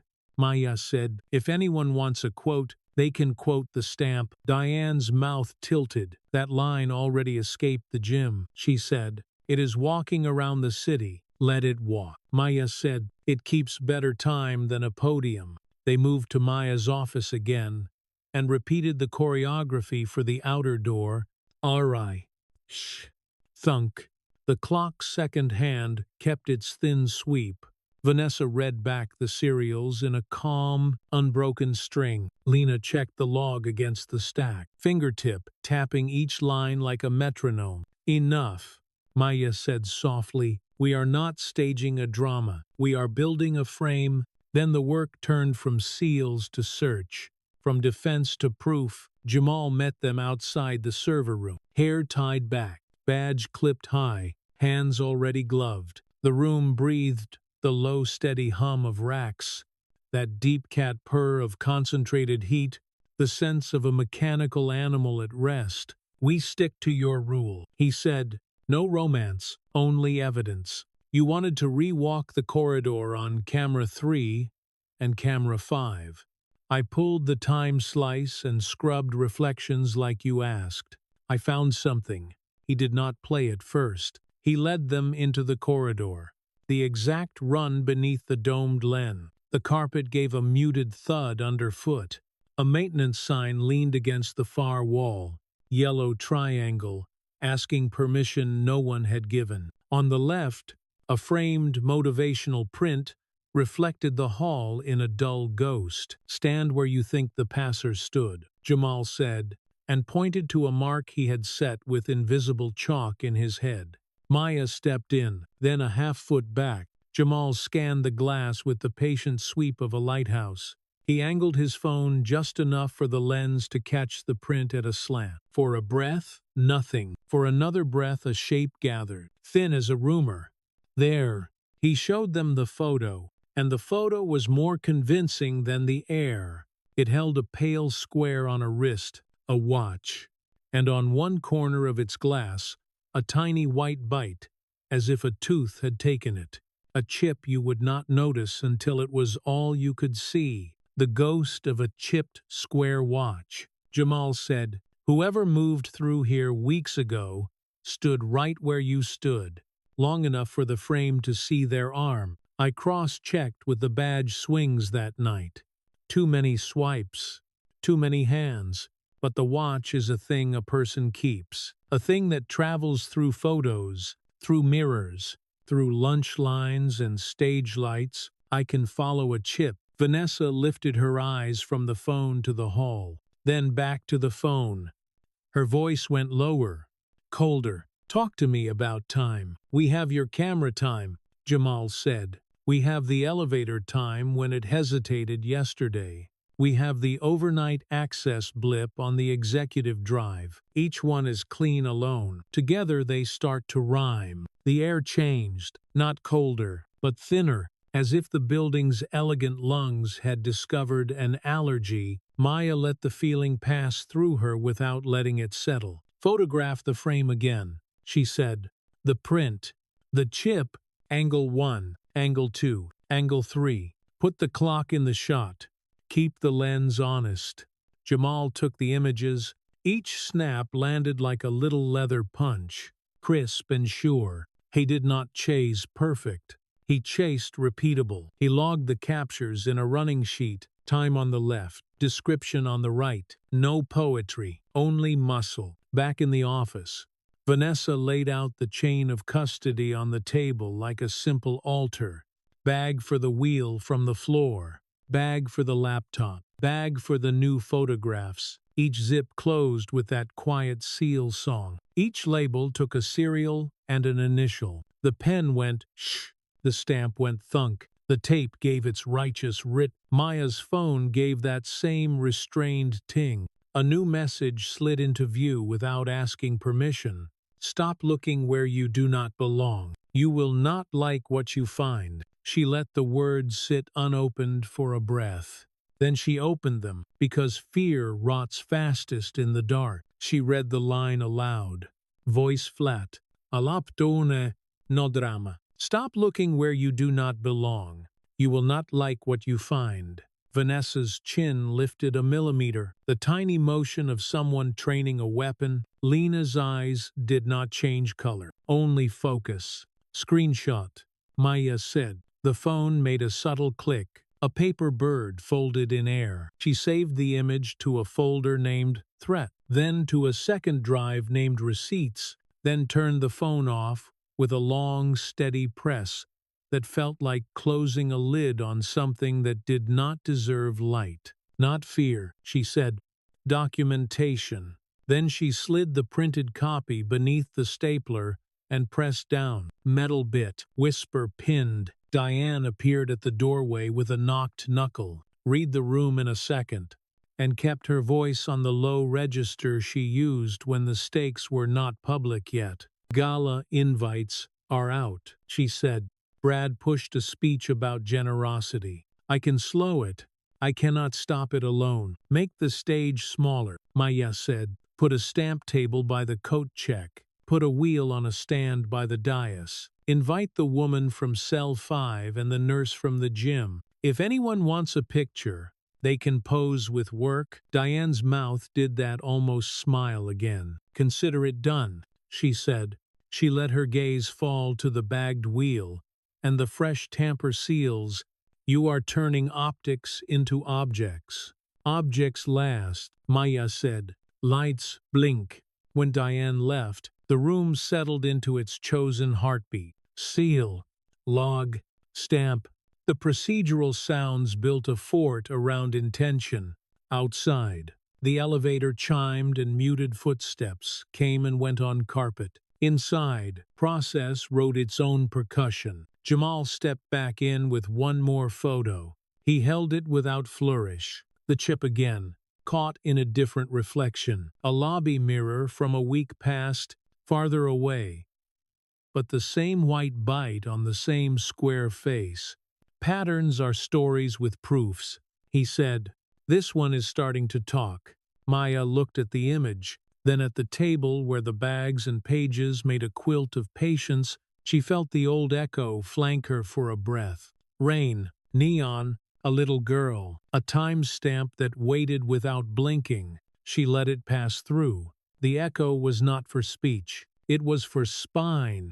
All right, she said, we are not chasing ghosts. We are counting, we are sealing, we are listening. Let whoever sent that line find out what counting feels like. Vanessa picked up the fresh seal roll and snapped the edge against her palm, the way a drummer tests a snare. She nodded once. Let us see who cracks first, Maya said, voice even, unbothered. and entirely sure. Then she reached for the pen. The room gave her back the sound she wanted. Ch for the line, thunk for the time, writ for the seal. A lawful music against a petty threat, steady as a heart that knows its work. The tower let her go with a hush that felt rehearsed, as if marble had practiced indifference. Maya walked until the glass turned to brick, and the air tasted like rain, thinking about returning. Her phone vibrated once. Marcus spoke with the weight of decision rather than comfort. "The board wants your head," he said. "I bought you 48 hours. Can you get proof?" "Not yet," she said, "but I can get him to speak." Vanessa arrived at her door with a soft triple knock and a case the size of a wallet. Inside lay a button of black with an adhesive disc. Voice activated. 6 hours, she said. "Not for court, for truth and boards. If he smells a fight, leave. Pride will make him careless again." Maya pressed the disc under her collarbone. The metal cooled her skin. A small, sober coin. She breathed until her chest settled. She pictured her son's tuition en voix. A drumbeat of due dates. Need hummed under her ribs, steady and human, but honor hummed louder. Seal, log, stamp. She had built a rhythm that could not be edited out of a story. The bar on Wells announced itself with a sign burned by weather and a door that groaned like an old hinge.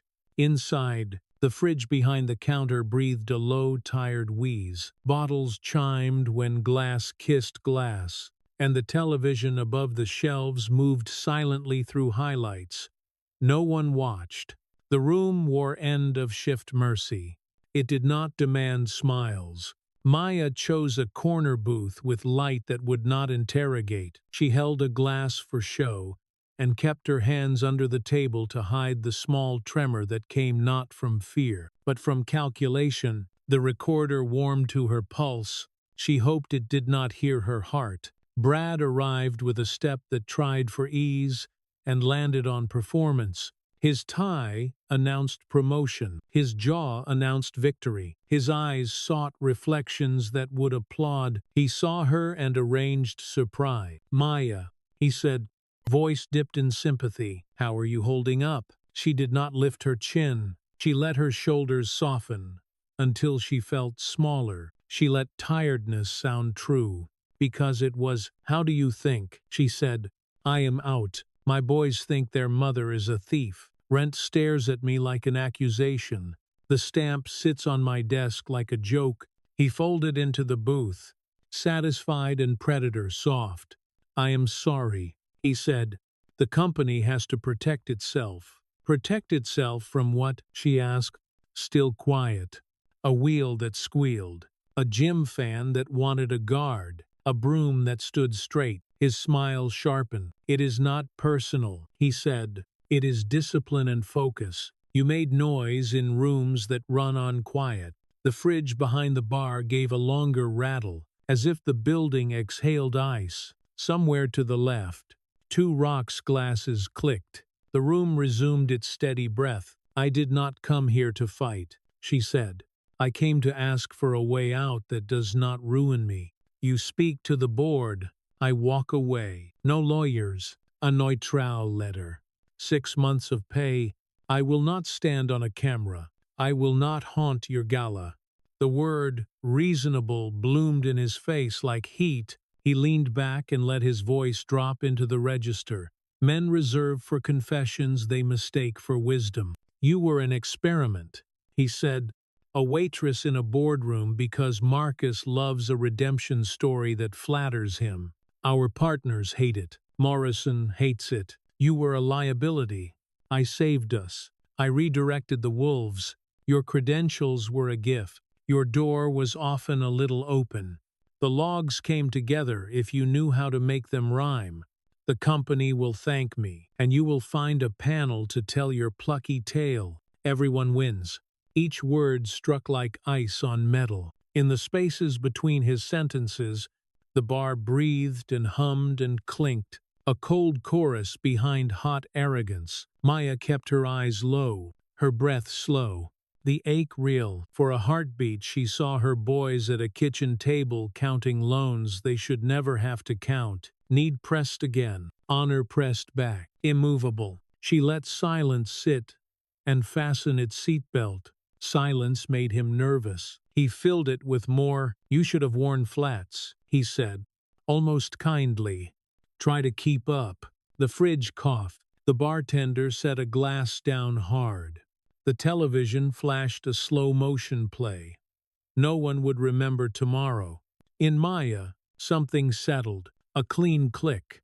The plan had its spine. She slid from the booth before triumph made him rash enough to touch her. Outside, the night smelled like wet concrete and cut lime. Vanessa's sedan idled half a block away. Engine, a low cat. She slipped into the back. Vanessa did not ask. She lifted a small receiver and listened. Her face carried concentration without drama. When the recording reached the line about the experiment, her mouth flattened. When Brad praised himself, her eyes went colder. At Flats, her jaw set. "Got it," she said. Every word. A small, decisive click followed as she stopped the device.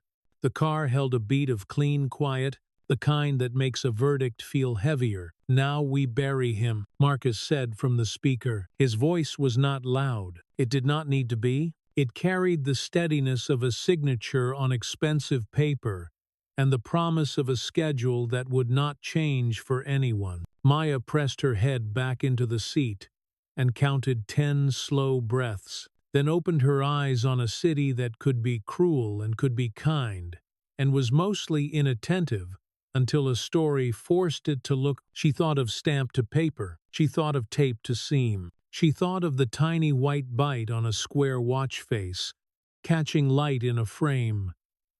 No one meant to confess. "He will try to spin," she said. "He will try to breathe water." Vanessa answered, "Let him.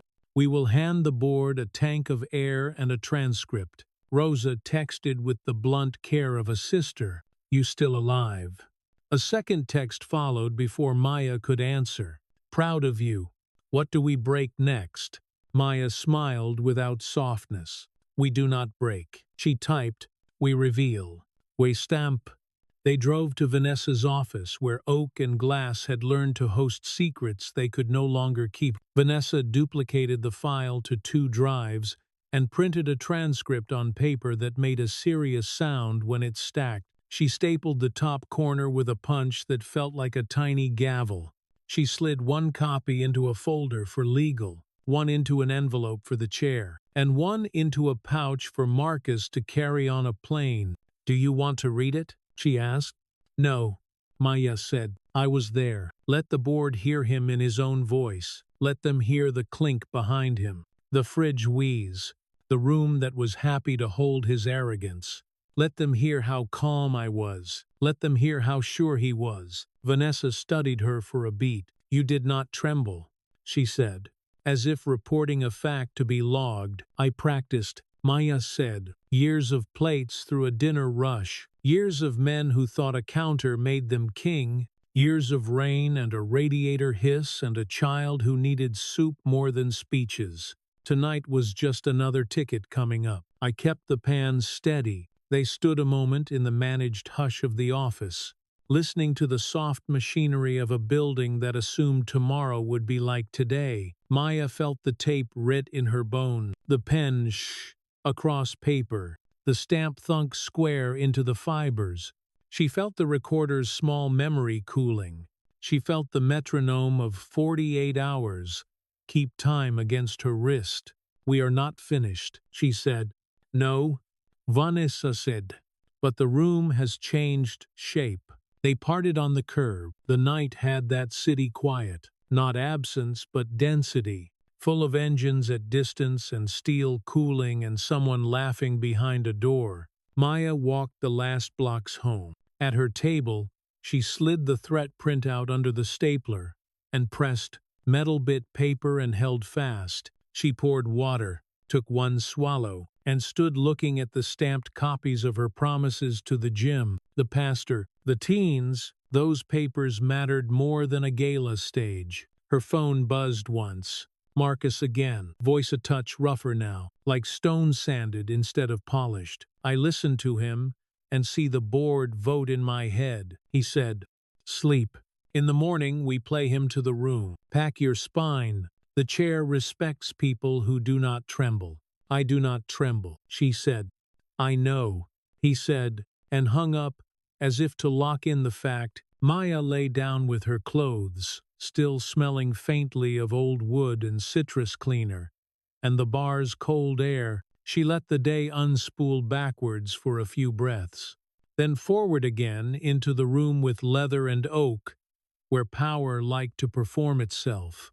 She pictured the small black circle of the recorder, now quiet, and the larger circle of a table that would have to listen. She pictured her sons reading a headline that did not call their mother a thief. Rain began, small at first, then steadier, a hush against the window that sounded like paper on paper. She smiled into the dark. Tomorrow she would not ask, she would not argue, she would play a sound and let arrogance bury itself.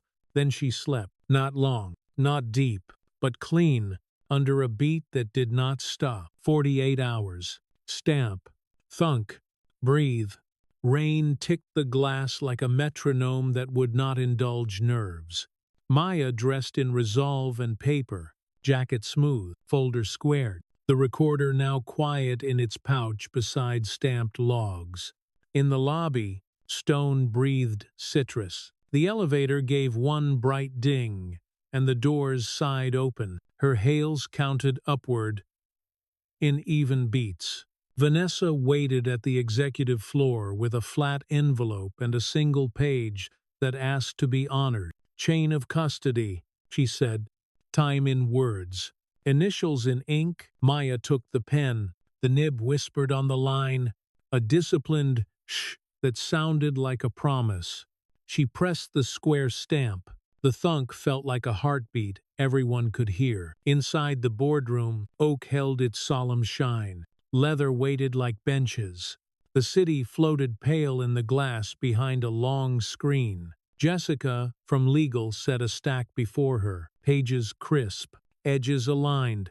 The air carried a managed hush that believed in its own authority. Directors arrived in a choreography of power. Thomas Whitmore placed his glasses, as if placing a verdict. Diane kept her gaze on notes.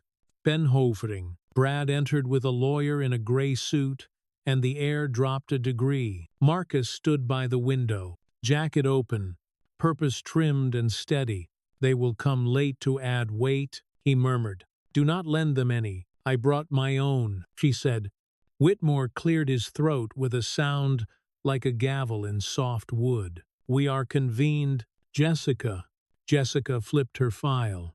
Pages, speaking in quick light strokes. Alleged breach. Suspension pending audit. New evidence under seal and log. For the record, she lifted the pouch. Custody passes from operations to legal at this moment.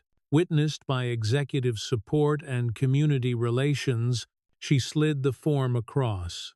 Signatures made their small, decisive music. The stamp sounded again. Square and final. Brad's lawyer rose halfway. "We object to any recording obtained without consent." "Noted," Whitmore said without changing breath. "This is not a courtroom. It is stewardship. We will hear what bears on the company we owe." Vanessa set the drive on the oak like an instrument and attached a slender cable. "Levels," she said softly, rolling a dial until the room seemed to lean toward the screen. "When you are ready, Mr. Chair." "Play," said Whitmore. The bar arrived like cold air. A refrigerator exhaled a low mechanical hush. Glass met glass in clean little clinks.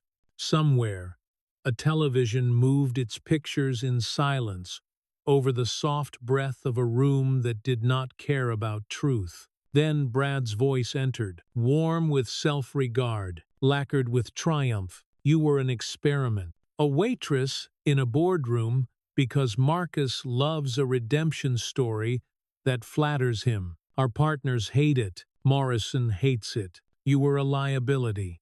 I saved us. I redirected the wolves. Your credentials were a gift. Your door was often a little open. The logs came together if you knew how to make them rhyme. The company will thank me. Maya did not move. She let the arrogance fill the oak like fog. Then she watched recognition form in faces that had practiced neutrality for years. Vanessa let the clip run through the last line. The soft, almost kind counsel about shoe. Try to keep up. The refrigerator cough. The louder glass on wood. Then she stopped the device. The click was small and absolute. The room went beautifully still. Brad's lawyer found words first. Inadmissible. Coached. Out of context. We just heard context. Whitmore said, voice quiet. As a blade led flat. We heard ice and breath and your client praising himself. He turned his head a fraction. Is there more? Jessica's file answered in fast, clean turns. 2 still frames. Vanessa said, voice clinical. Lobby and corridor. Reflections. Reluctant but honest. Note the watch. A square face with a chip at one corner. She zoomed with care until the white bite showed like a flake of bone. Now the time codes. The executive drive access opens within minutes of this image. She let the numbers sit as rhythm rather than spectacle, then lowered the slide. Jamal's memo. Jessica added, laying a page that smelled faintly of toner. Badge cloning event detected 2 days before breach. Clone presented 1 time. Path to community relations at late hour. Camera coverage soft. Watch mark sharp. She tapped the corner with a pen. The tap was a metronome of fact. Maya placed her palm flat on her folder. Her voice entered without heat. All structure. We are answering in the only order that worked. Air, plan, action. We placed seals. We logged hands. We asked and listened. The chain holds. Whitmore turned to Brad, as if offering a simple door in a hallway. He himself had built crooked. Did you say those words? Brad tried a smile that had carried him for years, and found it carried nothing today. She baited me, he said. I was performing a duty. The optics crowd would risk the house. I acted. You moved your mouth and your hands, Whitmore said. Now we will move you out. He glanced at Jessica. Drafts. He glanced at security through the glass. A gesture so light, it barely made a sound. The door opened without a flaunt. 2 officers stepped in with the patient grace of people trained to subtract heat. Brad rose halfway, then sat again, trapped between 2 impulses that could not save him. His shoes rasped against the floor in a small defeated scrape. The officers took positions flanking his shoulders. He looked at Maya, at Marcus, at Whitmore, at the chip glinting on his own reflected watch face. The room heard the hush of a door closing behind him, soft and deliberate. A control returning to its holster. Silence stayed, not empty, but satisfied. Dine stood, awkward and honest. I did not speak when I should have. I am sorry. Maya met her eyes. Then help now, she said. We have guards to install on fans. We have a nurse who needs an outlet. We have a gym that must hum at night. We have teens who asked for light and were handed a no. Whitmore drew a breath that sounded like a ledger turning a page. I recommend termination for cause, referral to the proper authorities. A public statement that is plain and apologizes without evasion, and restoration and elevation of Miss Torres's mandate. All in favor. Hands rose like a tide deciding it was time. Motion carries, he said, dry and sure. Marcus did not sit. He spoke in timbre more than volume. We will issue truth. Then we will build with neighbors. Community is not a press release. It is a contract measured in air and outlet and guard and gym hour. He looked to Maya. Start with ears. Start with ears, she answered, and the managed hush of the room felt like it had finally learned the right word for itself. Jessica wrote quickly, pen making the disciplined music of law. Vanessa flipped a slim file, pages speaking the language of fact, their duet carried across the oak. An investigation phrased as sound. Maya watched and let gratitude move through her without softening her edges. These women had brought structure to a storm. The proof did not shout. It arranged itself and let arrogance crash into it. They stepped out into the corridor. The elevator ding landed like punctuation rather than pomp. The lobby returned her steps with a tone one note lower, as if the building had found its chest voice. A reporter hovered at the base of the stairs. Vanessa's hand lifted, polite and firm. Statement in 1 hour. At operations, Jamal stood by the seal log with a posture that had learned to carry responsibility lightly. He held the printed badge map. "Machines do not lie," he said softly. "People pretend they do not hear them." Maya felt her mouth find a true smile. "Neither did you," she said, voice warmer than the one she had used in the boardroom. "Thank you for hearing what the floor said." He nodded, a little shy, a little proud. "We will keep everything stamped until the storm clears." She looked through the glass toward the city, rinsed and brightening. The recorder in its pouch felt lighter now, an instrument that had done its work. The pen still smelled faintly of ink. The stamp waited for the next square of paper that needed weight. They walked back toward Com. Jessica read the draft aloud in an even tone, each line refusing spin. "We apologize without conditions. We name the harm, we name the change." Vanessa checked the timing. Marcus signed, Whitmore signed. Maya added her initials to the seal log again. The nib made its small, steady song. When they reached the doors, Marcus paused. "Ready for the noise?" he asked. "Ready for the work," she said. Outside, the city sounded like possibility, and wet concrete and distant traffic, stitched together by resolve.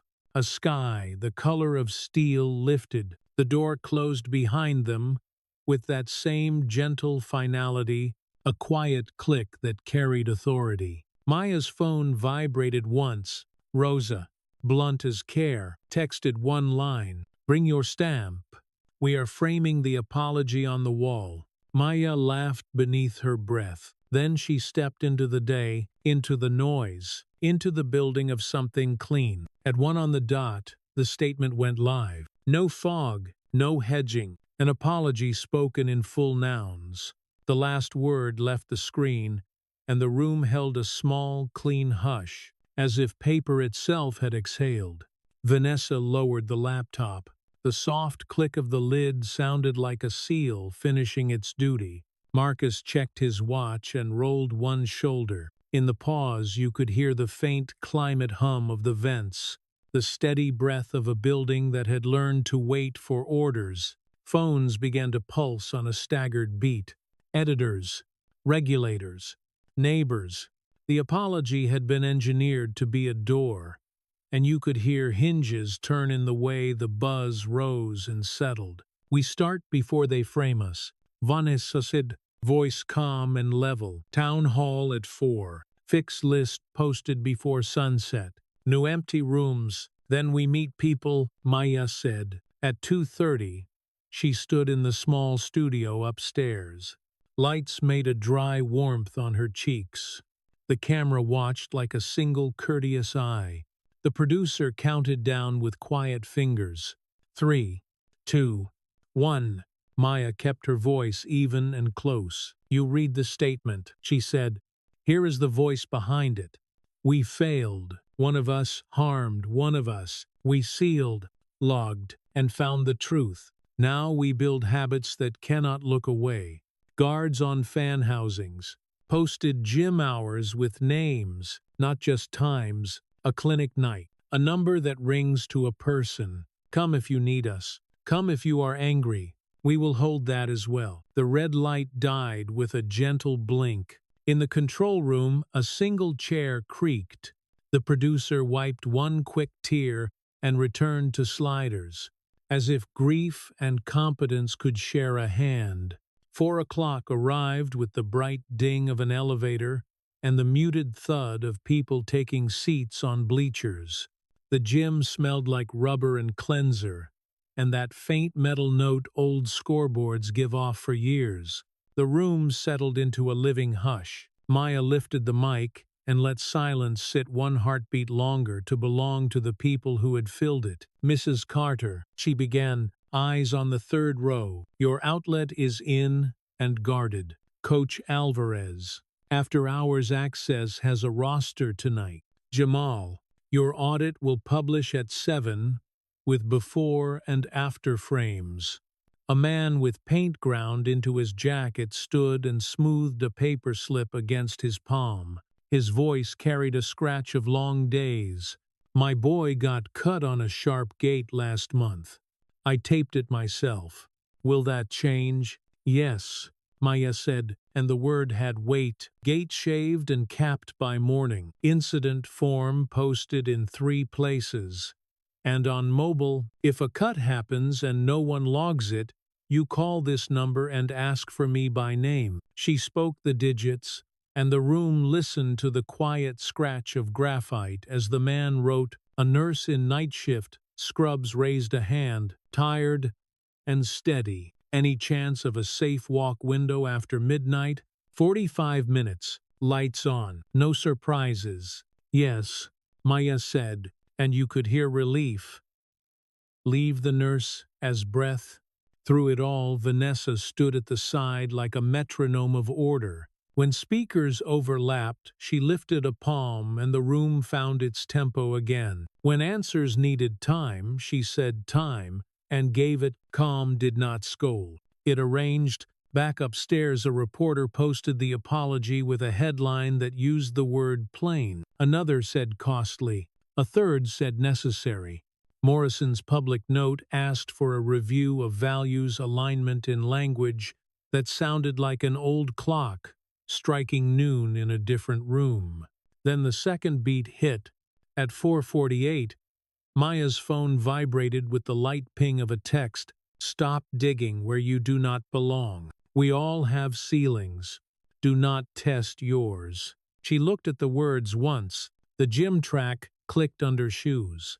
A little girl tugged her sleeve and asked if the speakers could play a song with the word sunshine. Maya smiled at the girl and nodded, took a clean photo of the threat, and slid the phone face down. Resolve makes its own quiet. Vanessa crossed the floor. "You filed something with your eyes," she murmured. Maya showed her the message. Vanessa read. Absorbed. Gave a single small nod. "Do not answer. Forward to legal." She tipped 2 fingers toward Marcus. No rush in the gesture, only direction. Jessica received the forward. The vibration of her reply had the exact clipped rhythm of an action already underway.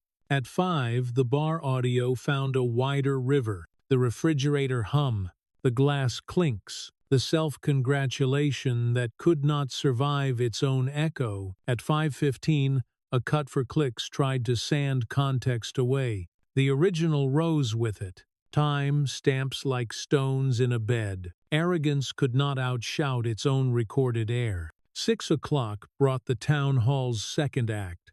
A jump rope began to stitch steady pops across the floor. Sneakers made a soft brush on varnish. An electrician set a new faceplate by the bleachers and turned the last screw until it gave a small, satisfying squeak.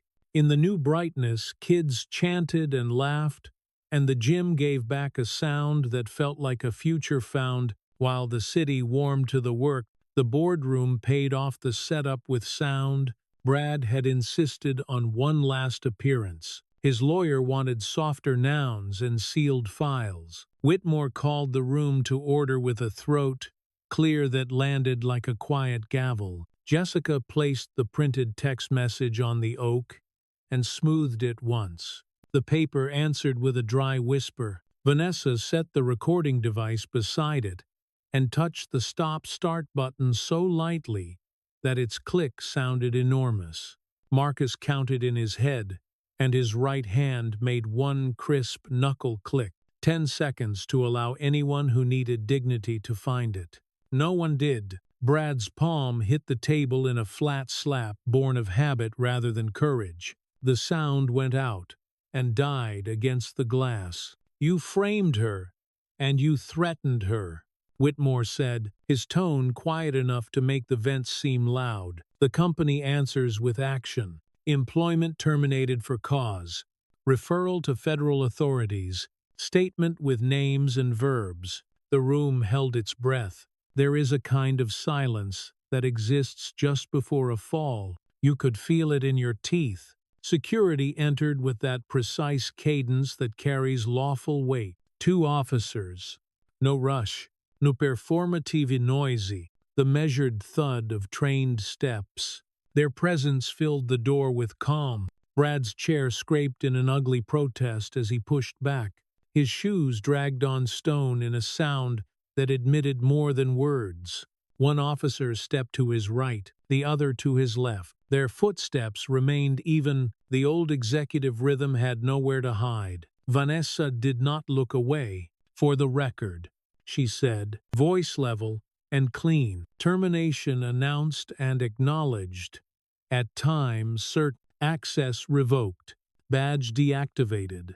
Materials secured under chain. No triumph, only an audit of reality." The calm anchor of the room. When the door closed, it did not slam. It found the frame and met it with a soft, exact click. That sound felt better than any shout. Execution looks dramatic from outside. From inside, it feels like procedure. The next morning, Jamal's fix list posted with 3 photos per line. Before, during, after. Arrows pointed at edges that no longer lifted fabric. Captions named bolts and guard. Timestamps sat under each image like small, honest stone. The clinic schedule added a second night because a physician who had heard the studio clip called and said, "I have hands." The gym hours hung on laminate with names beside times, so responsibility would have a body. Reporters called the apology a blueprint and an admission in alternating breath. Maya sat with Jessica and Vanessa and costed every promise out loud in figures and minutes and supervision. Accounting by sound and fact. No fantasy allowed. Diane stepped into Maya's doorway, carrying a white rose in a paper cup, and placed it without drama. "I did not speak when it counted," she said. "I will now. Faithside takes my calls. The River District returns my messages. I will bring them to a room with folding chairs and coffee that tastes like care." "Do it," Maya said. Marcus walked the floor with sleeves rolled and no escort. Belts hummed and fans turned, and people glanced, then returned to their tasks. He stopped at Jamal's bench and picked up a plastic cap between his fingers, as if it were a coin from a vault. "Thank you for naming what the machine said." "Machines speak plainly," Jamal answered. "People pretend they are static." You listened. By late afternoon, the second town hall filled a community center across the river. The room sounded like wooden chairs and poured coffee, and children shushing each other because they understood something important was being built. A grandmother asked for bus vouchers, and a boy asked whether a mistake meant exile or training. Maya answered with process and mercy, because the point of all this was not display. It was pattern. Near the end, Catherine arrived and took a back seat without ceremony. When the questions paused, she rose, scarf soft at her throat, voice even. "Air, plan, action," she said. "Hold us to the third. That will be the music you remember." Heads nodded. A sound almost like rain on paper. Dusk found Maya on the steps outside. The city smelled of wet brick and fried onions. Her phone chimed with a message from an unknown number. "My boy said the lights were on when he ran after shift." "Thank you." She typed back, "We will keep them on when we say we will. If we fail, call again." A car eased to the curb. Marcus stepped out with 2 paper cups, lids whispering when he passed one over. "Coffee that tastes like care," he said. "How many apologies before trust?" Maya asked. "No bitterness, just the math of repair." "As many as it takes," he said. "If each one is a door and not a curtain." Across the street, a kid bounced a ball against a radiator. The hollow thunk repeated and steadied until the beat felt like a heart finding a new pace. Somewhere behind them, a radio on a security belt pinged once to confirm a badge had been revoked. In the distance, you could still hear the scrape of shoes that had not learned to lift. Maya stood. The stamp in her bag had the cool weight of a tool she would keep. The night carried a fine electric hiss. She checked the laminated card with gym hours, checked the time, and pushed the door. It latched behind her with that gentle, decisive sound she had come to love. Lights on, doors open, names learned, numbers answered. The plan had found its routine. The echo would keep them honest, and if it did not, she would. Morning arrives soft as steam and bread. The mural holds the light the way a hand holds a promise. Layered palms and wrists in browns and golds, and a twilight purple that remembers gyms and dusk. A scaffold leans like a tired friend, but the wall is done, the color cured into brick. People wait without fuss. Some hold folded forms. Some hold names. All of them hold time. Maya wakes before sun and walks the block twice, not to check for errors, but to learn how the air sits against the building. Inside, the center is a machine at idle, rooms gathered like organs around a new heart. The lobby smells of lemon and latex, and the faint ink hush of fresh paper. A radiator sings in a thin, metallic hum, not loud, just present, a reminder that warmth is now a system, not a favor. On the security panel, a single red pulse blinks steady, not warning. Buying? She runs a palm along the edge of the desk. No burr, just smooth wood and polish. Her finger finds the intercom, and she speaks the simple roll call they built to be short and human. Clinic, kitchen, gym, classrooms. Replies come back like drawers opening in sequence. Ready, ready, ready, ready. Voices in every room, answering to their names. Vanessa brings 2 cups and a paper bag of buns sugared like new snow. The lids whisper when they set them down. She says the cadence everyone knows now. The spine of their days. Air, plan, action. Policies landed at first light. They read like verbs, signatures to follow. Maya watches the early line thicken. A grandmother in a blue coat that once belonged to a daughter. A teen with a spiral notebook and a jaw set to neutral as armor. 2 plant men with night shift ankles and hands that know the weights of bolts by feel. Jamal crosses the street with a cardboard box of caps and screws, because a day can always ask for one more small fix.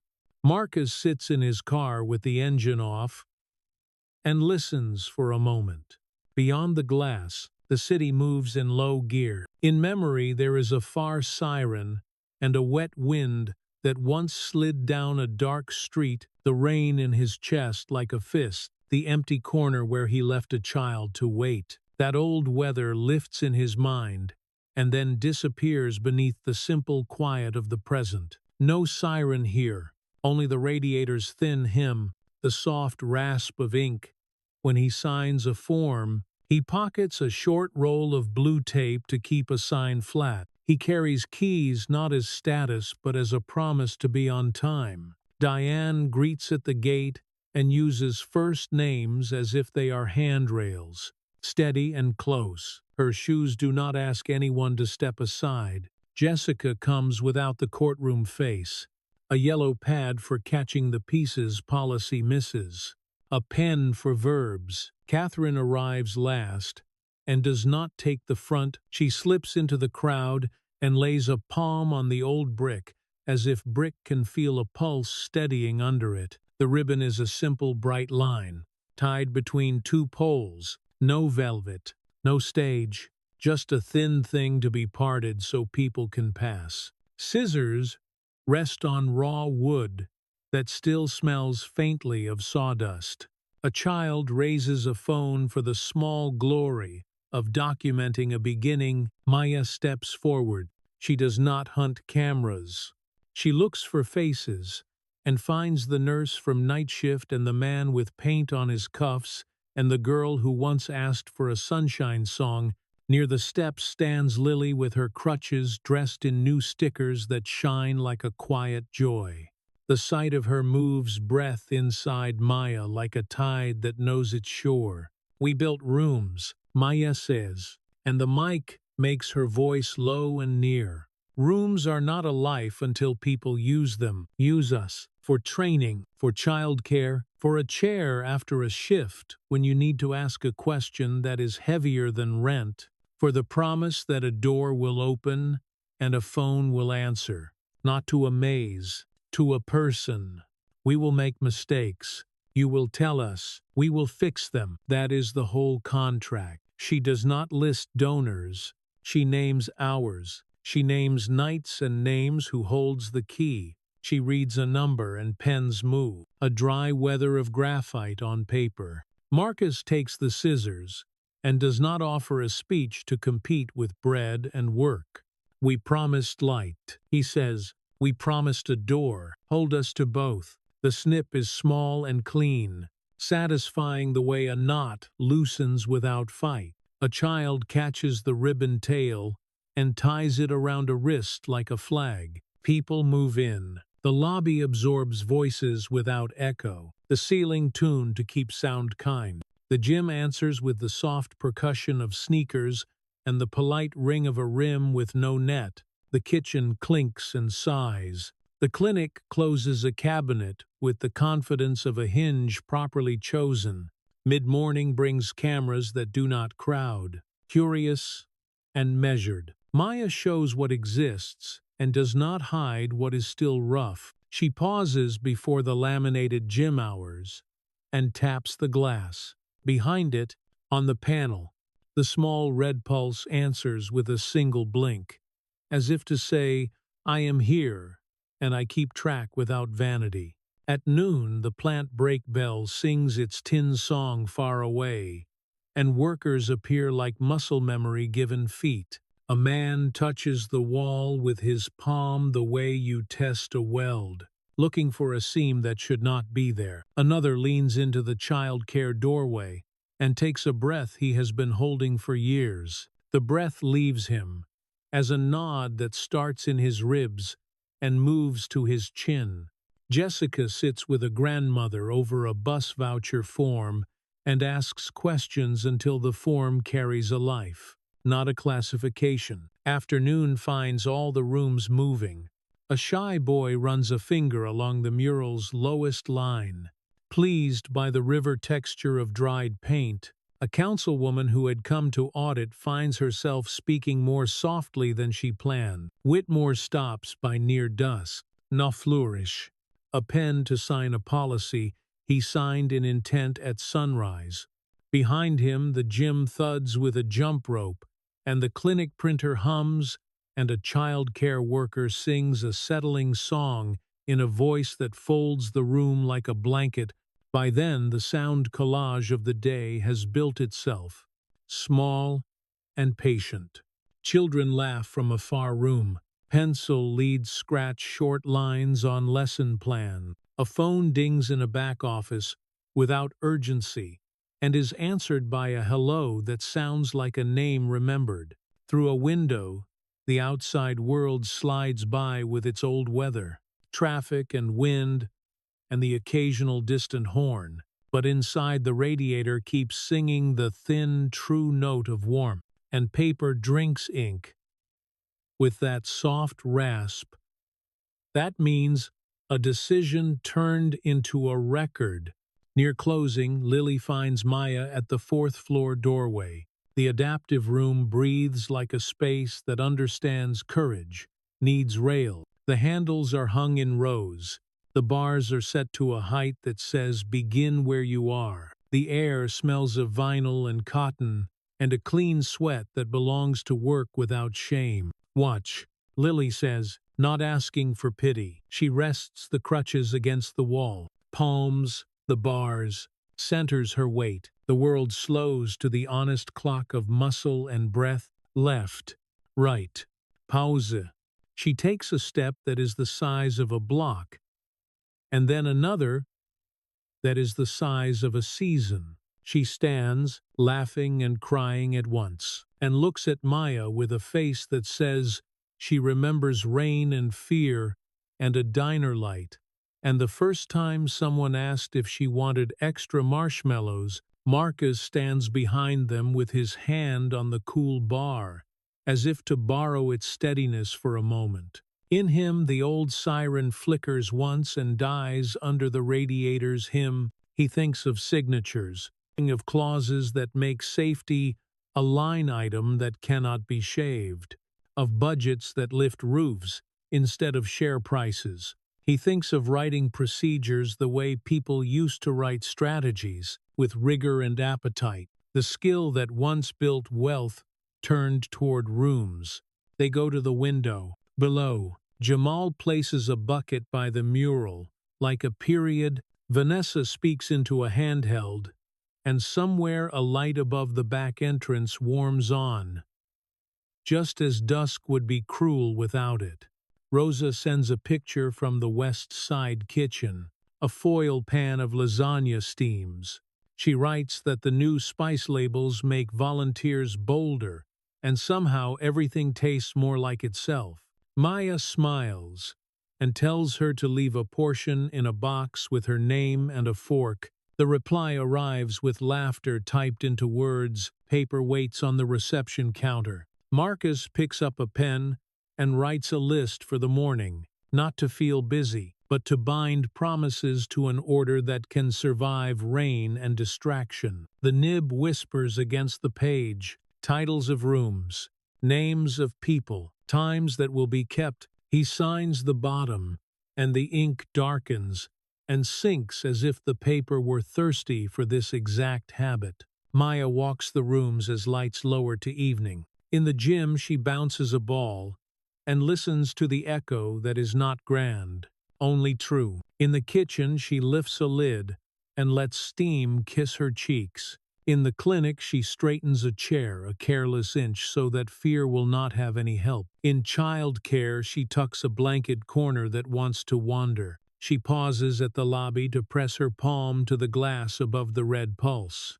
It answers, in its small, steady way, present, awake, accountable. They step outside into a fine rain that smells of copper and green. The city hums. The old world with its horns and sirens is still there, but it stands at a respectful distance from the door. Inside, the radiator sings and paper drinks, ink and footsteps find rugs that do not trip anyone into apology.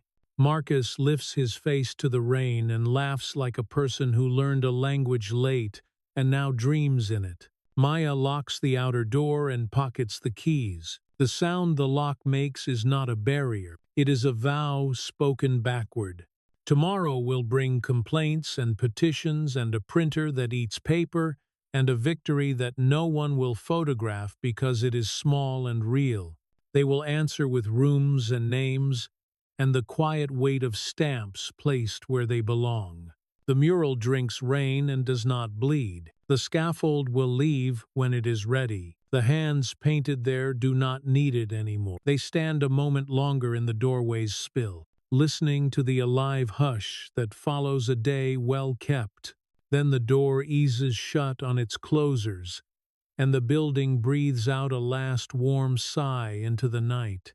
Warm rooms speak louder than wealth. If this story moved you, share your thoughts below. Subscribe for more justice stories. And tell us what kind of legacy you want to hear built next. At its heart, this story reminds us that justice isn't always loud. It often begins in quiet rooms where ordinary people choose to do the right thing even when no one's watching. It speaks to the courage it takes to stand up against systems that thrive on silence, to recognize when power turns toxic, and to rebuild trust, one small action at a time.